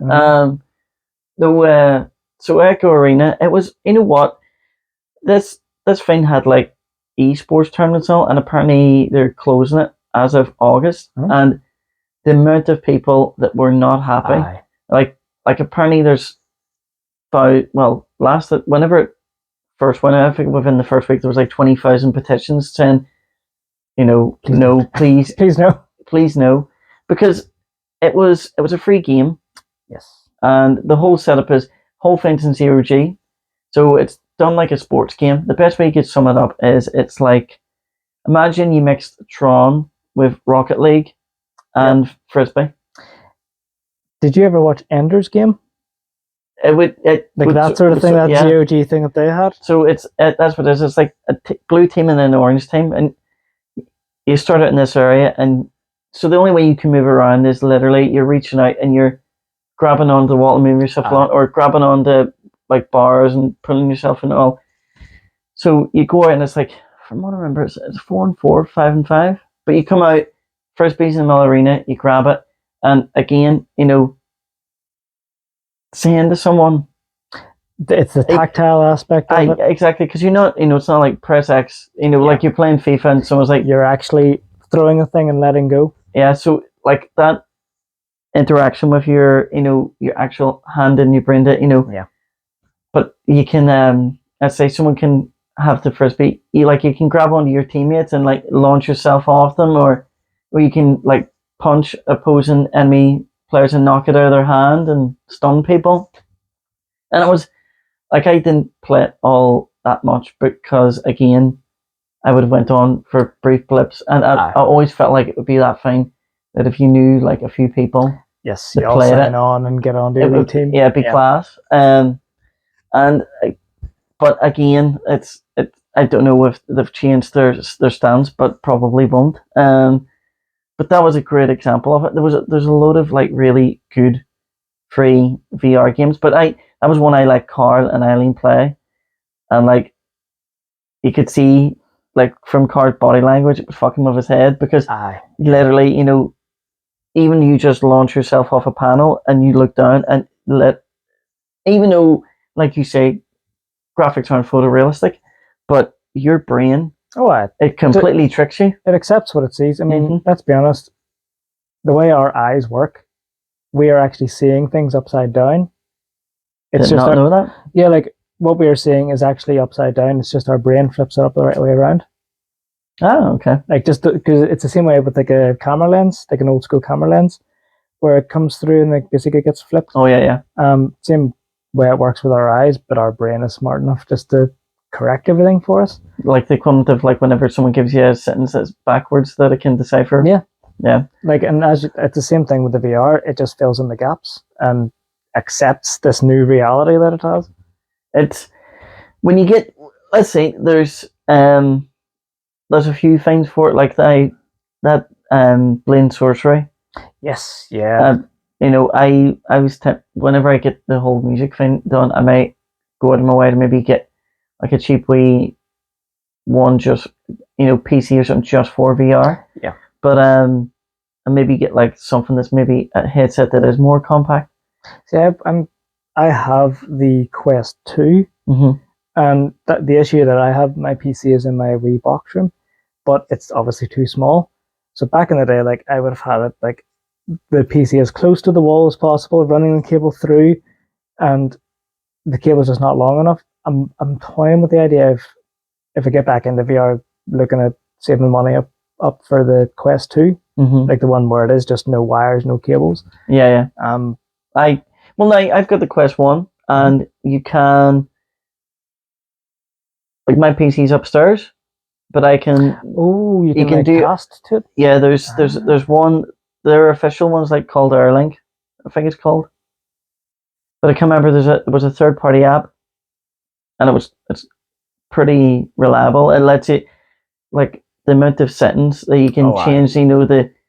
The image quality and all that, and like latency and making sure people don't get motion sick. Yeah, like you can, it'll give you options and it'll tell you if it's potentially gonna, nom for the battery life even quicker. But yeah, I mean, if I stayed fairly close to the router,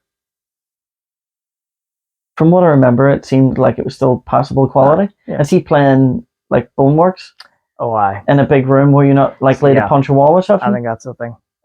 Like examples like that. And I started Half-Life Alyx before my mum was staying with us. It looked incredible. Even with my shitty graphics card, I remember going, that was probably, to me, that was an example of a VR game that if someone played it, I think it would sell. It would be a selling point for even silly things like being able to pick up the pen and draw on the wall or draw on the windows. So you've got playing as well. Like it was, even the texture quality. Like I'm like, I know for enough it's Valve, so it's a big.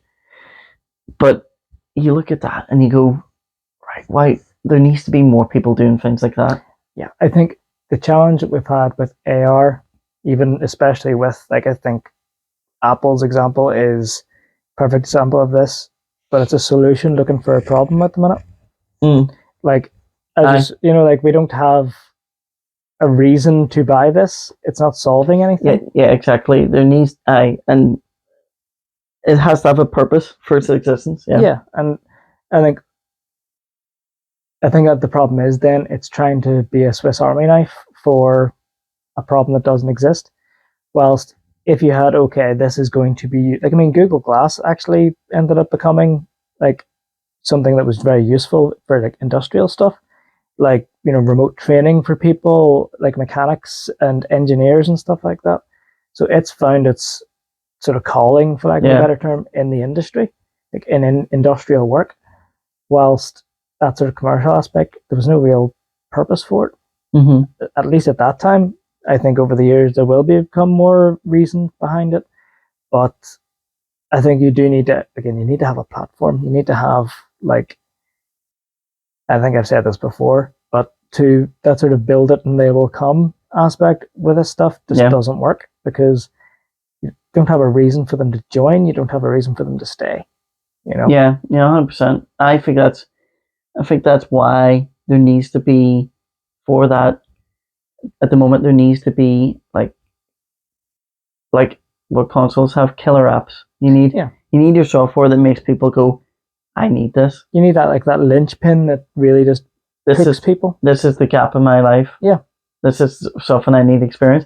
It's like, I wish they had it over here. I don't think they have it over here. I've never heard of it being set up. But the those AR arcades, those AR experiences. Have you not seen the one? There's like been a few I've seen set up in America, and I think there's some in England. But like there was one, and it was like that game. There was a VR game called Space Pirate Arena. Right. It was Space Pirate Trainer, and it was just a wave shooter. So it was just like, but it was pretty cool because you had a weapon that doubled as like a shield that you could put up, or you can use it as a whip to pull things down. And then you had a gun that had like about 4 or 5 different types of blast. So it was just like a wee arcade game. You could stick on and try and beat a high score. But they did a spin-off of it, and seeing the clips of it, I was like, if you got like 4 or 5 people, that would probably be a blast. So it was like a big empty warehouse, and you put on your headset, but it mapped out obviously, a whole arena. So there'd be walls and, like things to hide behind. So it was effectively like deathmatch in a big open warehouse, with, you could have like, wee nooks and crannies that fire on. And to me, I was like, see, if you were to do something like that, I would say, who wouldn't enjoy that? That's like next level laser tag. It's because, again, it's creating that illusion with your brain, and you're like, because laser tag was actually something I never could do in my life. So the closest I got was just going straight to airsoft and paintball. Yeah, like I did it once, didn't do well at all. Like, yeah, I mean, to be honest, I would have preferred like the airsoft and stuff like that. I think Airsoft's good. I think it's more a tactile. Whilst just pew lasers, you didn't really have the same sort of sensation. The only issue now with airsoft was that people could cheat. Paintball, yep. You see the paint. Yes. Oh, fair enough, and you can get sometimes a pellet will hit someone and it'll deflect. It won't shatter. Aye. But to be fair, I think most times that happens, you can tell by someone's body language. Well, the thing is you're literally getting punched with a ball of paint, basically. So you're going to feel it, whilst airsoft stings a bit, but it's enough that you can just sort of shake it off. And yeah, people took it a bit too seriously. Yeah, there was one up at Knott's Corner. Yep. And I can't remember what it was called. I think it was like ASG Games or something like that. But it was a great setup because the times we went, it looked like no harm. It looked like somewhere in Eastern Europe after a conflict. And they had like fake props, so you'd broken walls and stuff, and like wheeled, like abandoned sheds and stables, like sections of walls and stuff that people could crawl under. But they had different, like, it wasn't a case of they just had, like, there was one we went to, and I can't remember, where was it? If it was County Down. I wasn't really that keen on it. I don't know if it was because, like, we went and there was other groups, and the other groups there was clearly people that missed their true calling in life. Ones that they're going to an airsoft and they've got radio communications and drink canteens. Like, I know some people want to role play and get into it going, but you're not Andy McNabb. Settle down here. Yeah. I know. Especially it'd be different if you were like doing like a military simulation weekend or something. Fair dues, but if you're just doing it with like people who the general public, people who are there for a stag do and stuff like that, then you maybe want to tone it down a wee bit. 100%. So, and I remember as well being annoyed because, and I'd mentioned the marshals once or twice that the gun I had, every time you held the trigger to go full auto, the switch would fall in the single. So I'd go, bam. So you had to like prop it up and... It literally just kept on falling. So like, no matter, it probably would have taken someone to get a screwdriver and probably tighten it, dial. But it just, the guy just kept on falling. And I figured eventually I just went, meh. But this one up at Knott's Corner, like, they had different game types. So some were a bit more sadistic, I thought. Like the guy would pick out 5 people. And I remember this. He picked out 5 people. And no harm. From what I remember, everyone that he picked out wasn't exactly spring chicken. So he picked out, like, he probably looked at everyone in the group and he went, you probably have never ran in your life. Get some cardio in here, big lad. You probably like to Domino's every night. So he picked out, like, everyone. He was concerned about their health. Maybe that's it. Maybe he was like, this will be a wake-up call for you. But he picked out these 5, and the approach wasn't, like, we'd seen other ones where he'd pick out a team and he'd go, right, you have to go and you have to defend this position, and they'll come once you're all in position. Now this one, he just turned in and he went, right, okay, so these 5 here, for this round, you can go as long as you want. So, if you get shot, you don't have to go back to the barracks. But if you have to tap out, you just put your hand up on the gun. So it's unlimited, no mercy. And he just turns around and he goes, right, you can start shooting them now. And everyone there was a bit of a delayed reaction. I just started opening it, shooting them, and they're maybe like from here to like maybe not even like the banister near stairs, and them running for their lives. And like people, like there was one of the guys, Pete Morgan, we went to school with, and Pete at that time, I'm not joking, I'd say Pete was maybe 20 stone or more. He's running for his life practically, and ran into this like old shed and hid behind this old. Please no. You know those things you'll see in a garage where it's like a big metal container and it's just heavy duty drawers and it's on wheels. Yeah, like the sort of mechanics tool chests.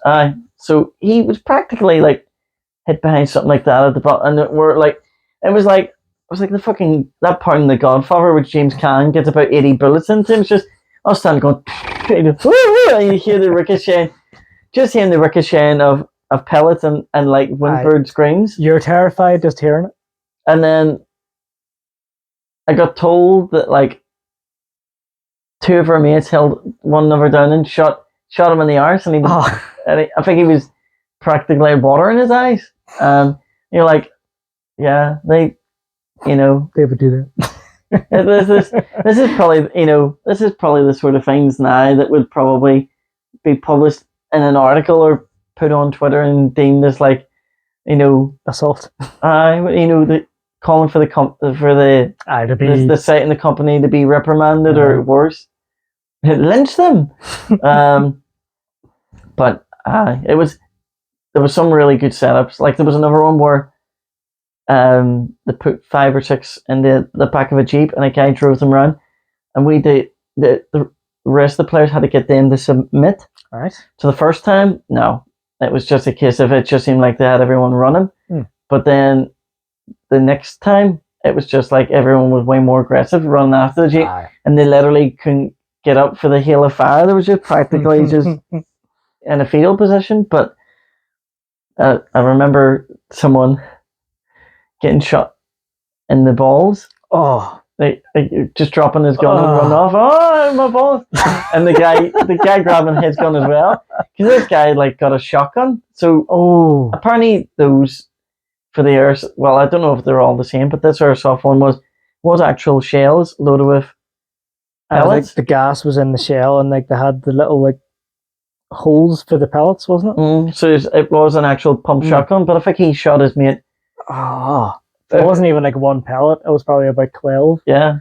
So he dropped his gun and was hopping away, like, and his mate grabbing the gun. So he's like, obviously, a shotgun and an automatic weapon, I suppose, isn't really going to do much, but it looks cool. Because you fire it once and you can't reload it again. Fire it once, have to try and catch the bit that goes. I do an Arnie, just the. Oh yeah, it need to be lever action. Yeah.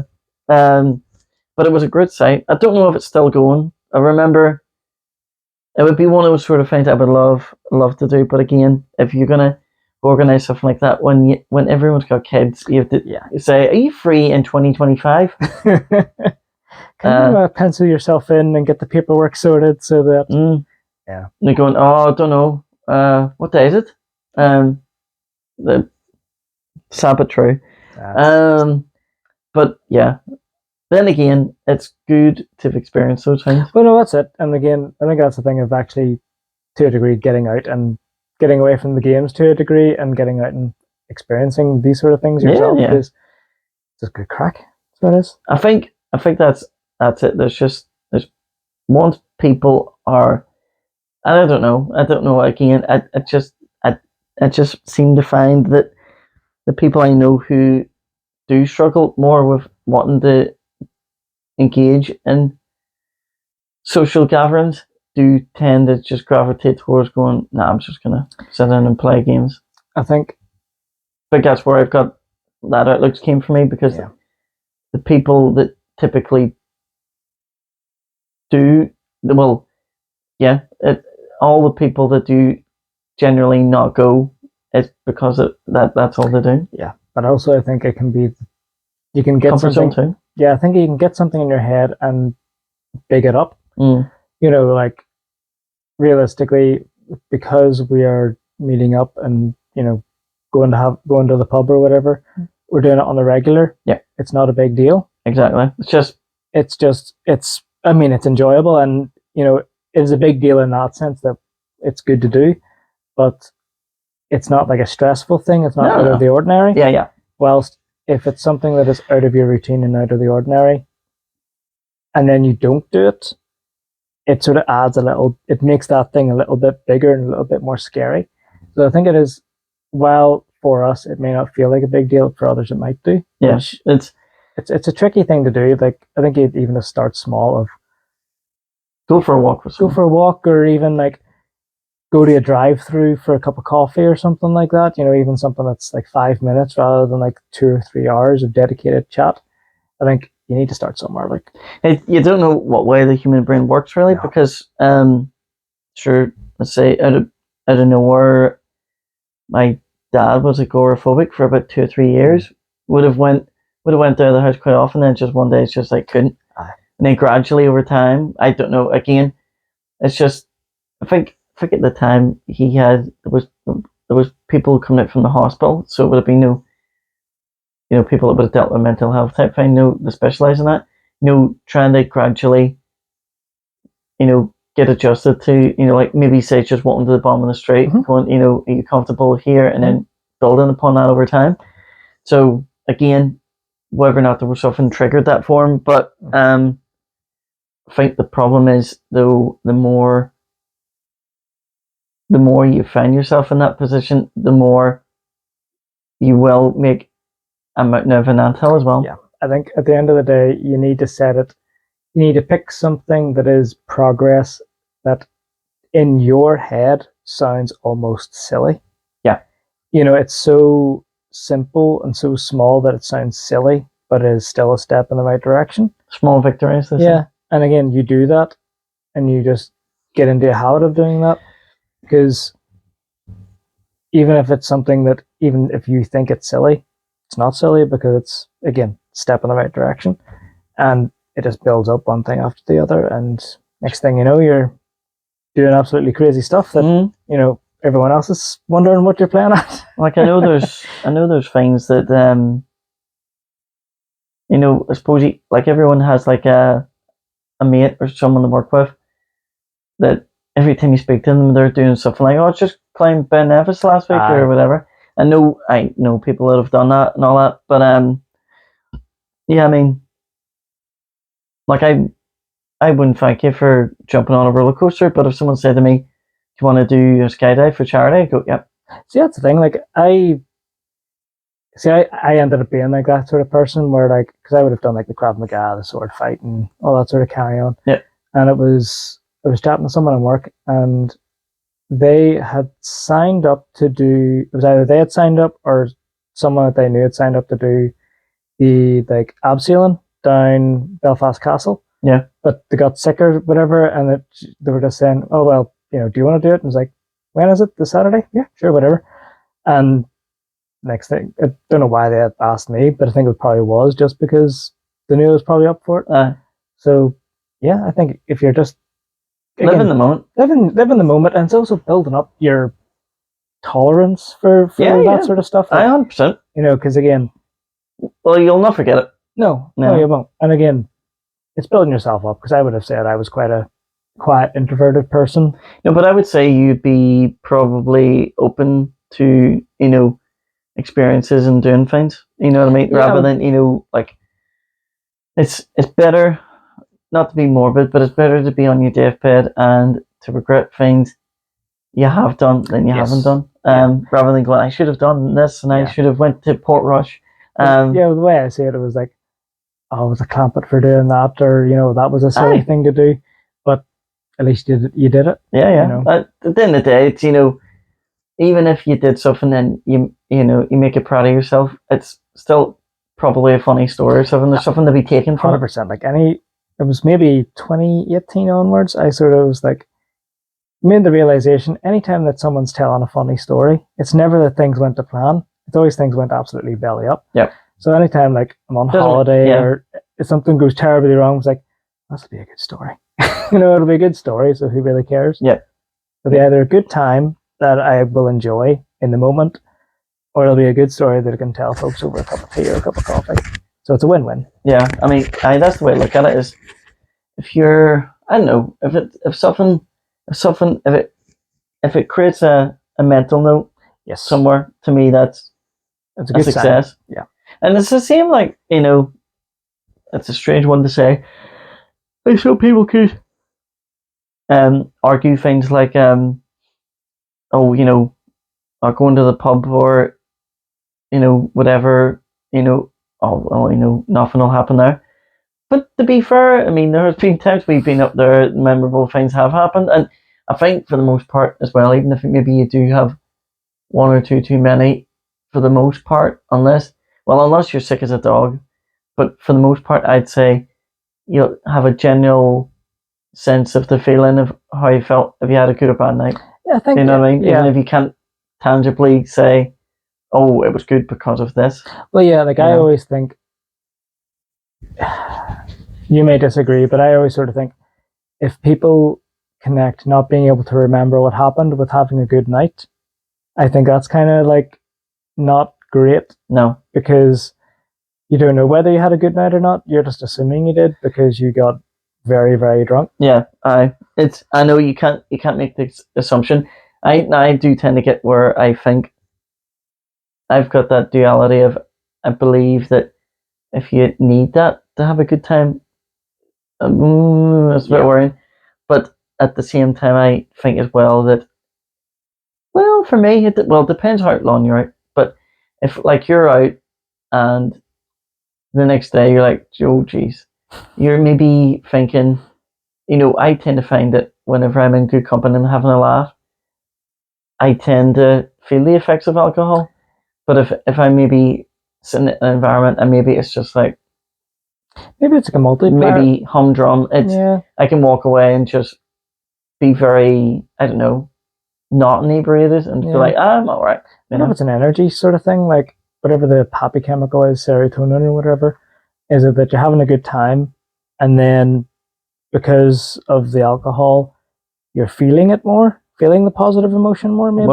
I don't know whether or not. I'd be curious to know if there's like I don't know if it amplifies it or it being released has an effect with it. Yeah. I'm not too sure, but strange because I've been to things where I've went on a night out and maybe I'm not feeling it, or maybe the night's not as good as you envisioned or whatever. But yeah, that you can go home and just be perfectly fine and maybe be a wee bit sleepy. Yeah, but that's it. Yeah, like I mean, I remember just recently, like folks that friends that met up with through work, and we decided, we'll meet up and get dinner or something like that. And halfway through the dinner, they had this planned. I hadn't a baldy notion. But do you want to go see Electric Six? Because one of them's their partners like works in Limelight, and so we were just able to get in for free. And I was just like, yeah, sounds good to me. So next thing I know, like I was planning, just get a wee meal. That would be it. Be home by about 8:00. The next thing we're just in Limelight with Electric Six playing on stage. And well, there you go. I said, well, when you look at it, like I'm sure it's more memorable probably than if you maybe just went home and just chilled, Yeah, and again, it's one of those things of just. It seems to be if you have like not low expectations, but if you have no or if you're not hyping something up, same idea as like trying to like get out of a rut. As long as you're not making a mountain out of a molehill, or this night's gonna be amazing. It's not gonna live up to that hype. No, never will. That's why. Yeah, it's better to not expect anything. I've actually had one or two gigs where it came to the day or night itself, and I just went, you know what? I'm actually not feeling this. Why did I buy this ticket? And then you go, and I'm like, no, that was actually really good. I remember actually one that really stands out was years back. Brian and Scurf and me. I can't remember who. I think it might have been just me, Brian Scurf. But somehow I got them to go to Feeder. Mm-hmm. And like, I wouldn't really say they're big Feeder fans. But yeah, I think that might have actually been the first night that Scurf ever drank in Belfast, and dear Lord, he was far gone. There was Ricky that we went to school with was there, and Ricky was driving, and we were laughing at Scurf's expense because he was like the mad stuff he was coming off with, to the point that he was referring to himself in a third person capacity. He was like, "Don't laugh, I'm back now." Like he left. Oh, flip. You think he was possessed? I know. It's like, why? What happened to you before? But I remember in Bloodstock, it was that night that we got rained out and went to that hotel near the airport. Yeah. And it was just the stuff he was coming off with, like as we were just getting settled into the hotel room, just so he has a great wit, like really good like sense of humor. He's another one of those people that's dry. Yes. I like that because they're the people that you have to pay close attention to because the sheer fact that they may come off with something that's really funny, that absolute gold out of nowhere. Because you get someone that maybe they're trying hard. Yes. To get a joke, so well, I do know some people like that they're just constantly. But there's some people like they can hit the mark every single time, but I mean, like everything, it's just a balance of you don't want folks feeling as if they feel the need to be constantly making jokes. Scarce like that, and I would say Dolly's got a bit of a dry wit at times because some of the things he said at Bloodstock whenever Scurf was telling him to cheer up. Oh, that's right. Yes. Can't remember the exact wording, but I've got it on Facebook somewhere. But I'm pretty much convinced it was a few names being thrown at each other, but it was funny. But no, like again, sort of touching on what we were saying earlier, like if you were to describe what like the Bloodstock weekend in like on paper, it wouldn't have been a good weekend because we got rained out, soaked, freezing, drama, whatever. But at the end of the day, it's a good memory to have. 100%. You know what I mean? And it was worth going to, and we got to see some good bands. And like, I think almost that Nightwish closing it, it was good. That kind of like made the weekend, and because there was stuff leading up to it, which was this like, oh, we're all cold, wet, kind of grumpy. Yeah. Like it was because it was so good, it really like just made the entire weekend. Yeah. And again, you get stories out of it, which 100%. That's what it's all about. I know for a fact that if I was to go through the Facebook list, there'll be things that if I mentioned to you, you'd probably remember. And the beat, you know what it is? Your brain's weird and how it triggers certain things, or there'll maybe be things that you totally forgot, that just some wee sight or sound. Yep. And then you make it in conjunction with being there at that weekend, and you're like, "Oh, do you remember?" But like, yeah, I'd say if it had been, well, I don't know. I was gonna say like it makes you wonder if it had been sunny the whole weekend, would it have been better or worse? Who knows? But it probably would have been better, but I don't think we would have been as memorable. Exactly. If that makes sense. Like, I remember the first year we went. I remember the first year that we went, as in me, Scriff and Dolly. Aye. That was before there was other people, and the whole weekend it was really, really warm, and it was 4 guys. I don't know if they were a stag party, if this was just a setup, but 4 guys who, now I don't swing that way anyway, but they weren't exactly in good shape, and the 4 of them were strutting about the campsite in bikinis the whole weekend. And this was sunny weather, so I can only imagine. Yeah, I'm sure they were. They were basically a bunch of cooked lobsters by the end of it. Honestly, yeah, it was funny though because people saw, if somebody sees like 4, effectively 4 bordering on naked, fat hairy metalheads wearing neon dental floss, covering certain areas. When they start coming through the crowd, they have no problems getting through up to the front because people are. Oh, like, no one wants to be near them. In case anything escapes. But yeah, I see you seen them all weekend, and I can't remember if I've even mentioned it previous, but yeah, and I'm sure you'd agree. If you're gonna go for an experience, go to a festival at some point in your life. Yeah, I think, to be honest, I would say maybe just because of my own experience, but going to a smallish kind of festival is probably ideal. There's a bit. Did you prefer it over Donald? I don't know. I think maybe it's just because it was my first festival, but I think logistically it was just less tiring. Yeah. Because you could just walk 5 minutes from stage to stage. 100%. But I think I made the rookie mistake at download of, there's like 10 to 12 bands that I want to see today. So I was never sitting down, so I was just in pain. Oh, because I think as well, and I know it makes sense that they spread out the stages because obviously if they represent each other, it would just be chaos. Yeah. Trying to hear that, but yeah, I know what you mean. Like there'd be times that you would look at a schedule and you'd realize there's a crossover.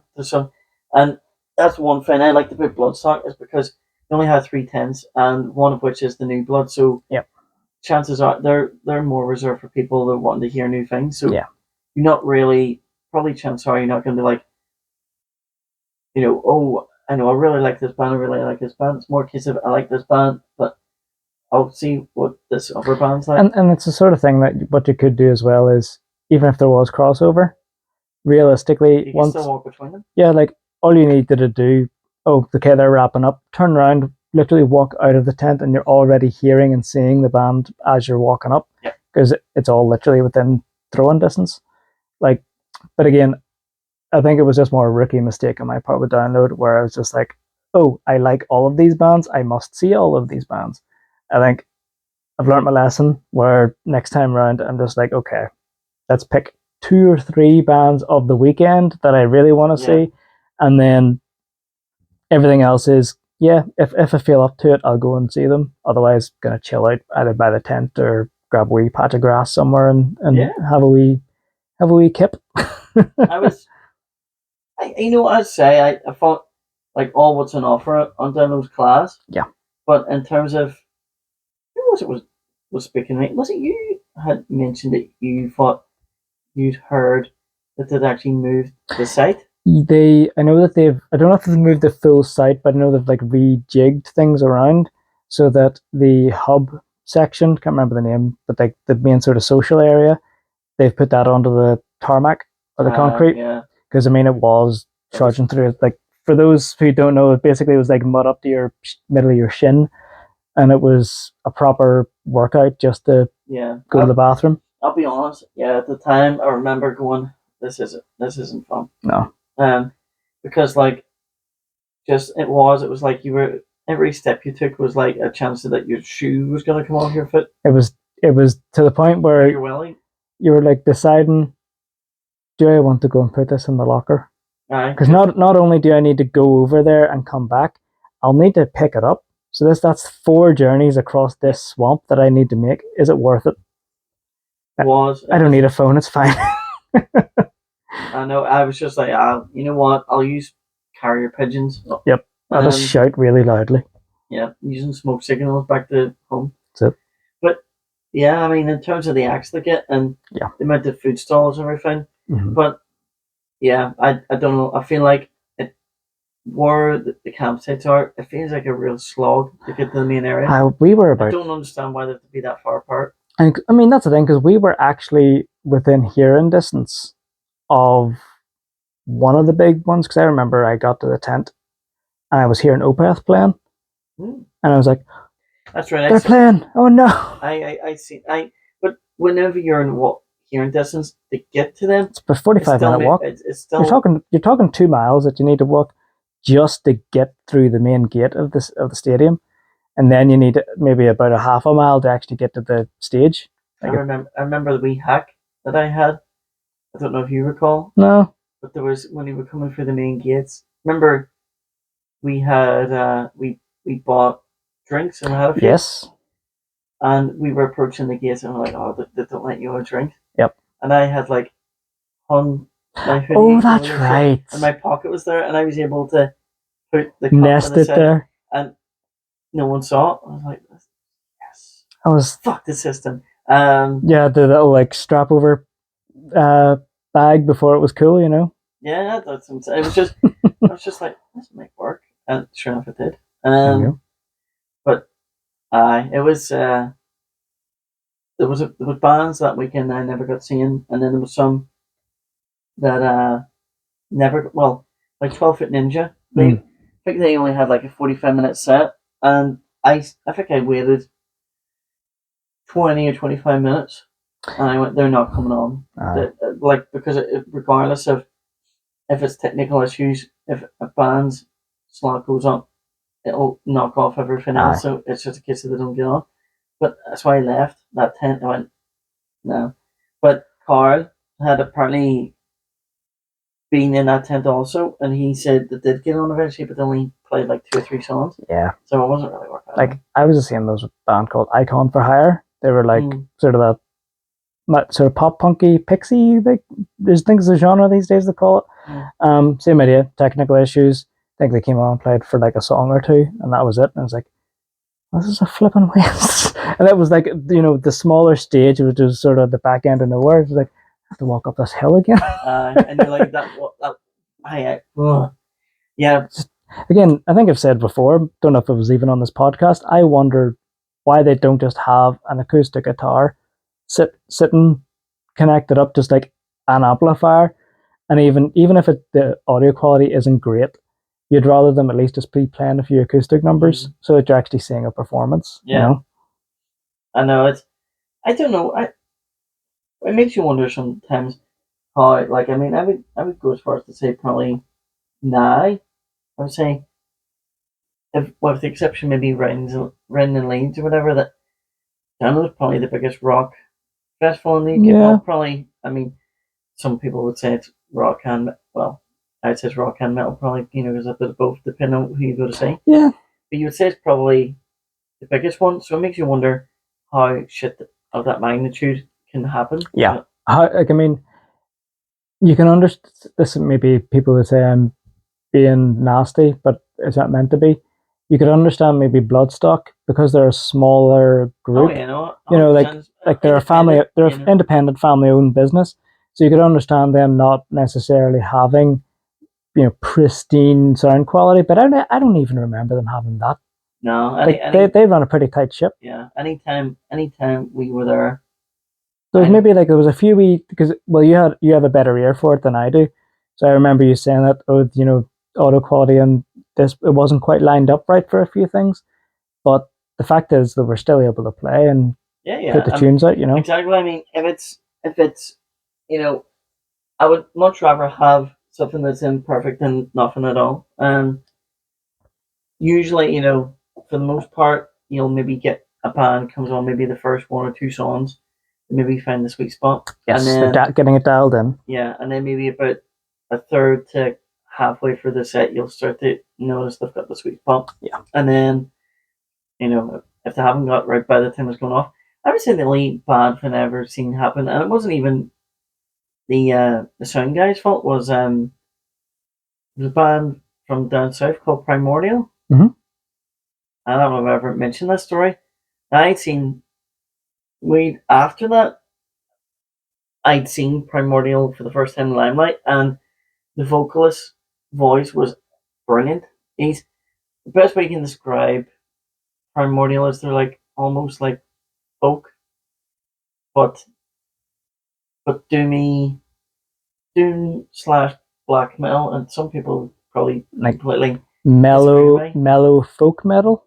It's strange. It feels more like the somber folk music. Yeah, but with more distorted guitars and okay. They're, to be fair, they're a band that's hard to really label because there's not really many bands have that specific sound that I can think of. If a few bands, again, touching on what we've talked about before, but if a few bands decided to follow that vibe, it would become a genre because it's quite unique. Some people, whenever they started, people saying, "Oh, they're like put down as like melodic black metal." I'm like, nah, I don't really. That there was maybe the odd hint of like black metal, but no. There's too much of the bluesy sort of stuff in it. It would. If I like here an example, you know what I mean. But they played Bloodstock, and it was earlier on the day. I think they had a slot of 30, 35 minutes maybe. So it came on, and about second song on, the vocalist's voice just blew, and like my voice is gone. Oh dear! I'm sure that's any vocalist's genuine nightmare. Like but I mean, the thing was like he said on the night, "This is but it was so I felt for him, but at the same time, so funny. What was funny, but it was they were like the band just went right. What are we doing? So they were just like, right, well, will just play on. He's gonna get Suffer. he's gonna get some like lemon and honey tea. So seeing the vocalist on a stage, just with a wee mug of tea, at a metal festival, all these people in black and long hair just staring up in the sky. But it was funny because they're from, actually they might be the west of Ireland. I remember if it's west or southern. Something tells me west now. But I remember him not being able to sing. I think it was the bassist walked up to the microphone, says, "Does anyone know the lyrics to?" I think the song was "Empires of the Sun" or something. Does anyone know the lyrics to "Empires of the Sun"? Because he's fucked. Just that accent was just. Yeah. But it was funny because literally, I would say, right after that they played, or maybe the band after played, I was in a Portaloo, and someone had written on the Portaloo, "Strepsils sponsored by Primordial." Just like, oh, I always enjoyed the art, yes, in the cubicles. But it's also the in jokes that you have, like, and it's over 2-3 days. About a couple of hundred people just have their own little in jokes. Yeah. Or is it what was that one that we didn't go, but it was it my husband drives the shuttle bus or something like that? Oh, that's right. That really got went flying over Facebook. Like, something about she tried to bite. Some security threw her out. Yeah. I was like, can't get rid of me. My husband drives the shuttle bus or something. Left the drugs. Because for a festival I've been to 6 times. Yeah. I've been at that festival 6 times. I've never had anything that I would say was a bad experience in terms of people. Everyone's sound.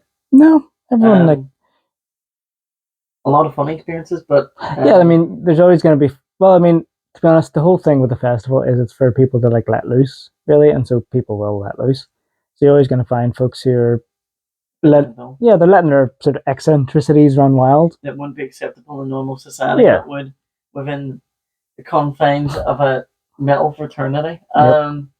But yeah, I mean, now again, I don't know about you, but I felt like I don't know if it was because of the weather had dampened people's spirits, but I felt like the people that download, there wasn't really as much of a mingling. No, I think that was the thing. There's almost a more homely vibe at Bloodstock, whilst it's not, commercial's the wrong word for download, but it felt more about the bands, if that makes sense, which, it's obviously meant to be about the bands, but with Bloodstock it was more, okay, there's no bands that I like today, I'll just have a dander around the camps and shoot the breeze with random people, and you could do that because everyone was lovely and just more than willing to have a chat and have a bit of a laugh, really. Yeah, I mean, I know, it's funny because if you go into the forums and you'll maybe get the odd time somebody over the years has complained about someone person or whatever, but typically speaking, it's never been anything like, oh, a guy and his friends set upon me and beat me up. Aye. I know it was just stupid stuff like, I think probably the most obscene one I remember reading over the years was apparently some huge, tall, bald, naked guy parading around one of the campsites, and apparently people were around. You'll probably cut this story, but apparently people were sitting cooking around the barbecue, and this guy came around and poured ketchup and mustard over his sausage. Oh dear! And swinging it around. Oh. And I'm like, yeah, I'm sure it probably the next day he'd be like, what did I do yesterday? What did I do and what did I take? And it was apparently, I don't know whether or not it was true, that the person who was complaining said at one point that he approached a random person and slapped them across the face. And I'm like, that might be a line where reality and fiction are sort of crossing over. A fan fiction, maybe. Well, maybe, yeah. Yowie. To be fair, I do remember myself seeing during Fintroll, seeing 3 guys wrestling with each other. Nice. I don't know if they knew each other or they befriended each other in Finn's Escalator or what, but one was One was a short-haired guy. One was a slightly tall guy. One was in a blue thong with like this flag, and I don't know. I don't know what the flag belonged to because I've never seen this country flag. I don't know if it was some weird pagan flag or whatever, but they were wrestling about, and I remember at one point the smaller guy fell to the ground and was trying to crawl away to safety. Meanwhile, the person who had caused him to fall to the ground was above him, effectively teabagging him, like bouncing along with him as he's trying to crawl to safety, and he's like looking up, trying to see what it is touching his head. Oh no! And yeah, and the other That's one terrible. who was part of that trio was like, I don't know if he like fell at one point and landed and stuff, and he was checking himself. I remember glancing over, and he's just like staring at himself. His bits out, just like examining it, going, right? As if, is this meant to be here? I remember going, there's kids here. Yeah. But then again, there's some people, like you say, when they get into like an environment that they can let their hair down, they go mental. A bit, yeah. Sort of a lot of repressed sort of tension, I suppose. Yeah. Yeah. But I think we should call this episode at that. We've certainly covered quite a bit. I know. From AR to politics to gaming and then music festivals. And public sausage swinging. Yes, public sausages. And we'll see what survives the editing process. Yeah. So that's it. You know what? As a problem, I sometimes forget what we've spoken about. Oh, I'm the same. I only remember as I'm going through, and it's like, oh yeah, we talked about this and that. But that's the joy of it. Yeah. You know, we don't know where this is going to go. You know, so stream of consciousness. That's exactly it. Yeah. Thanks for watching, folks, and yeah, hopefully you enjoyed this stream of consciousness and chaos. And yeah, we'll see you next time. All the best. Ta-ra. Ooh.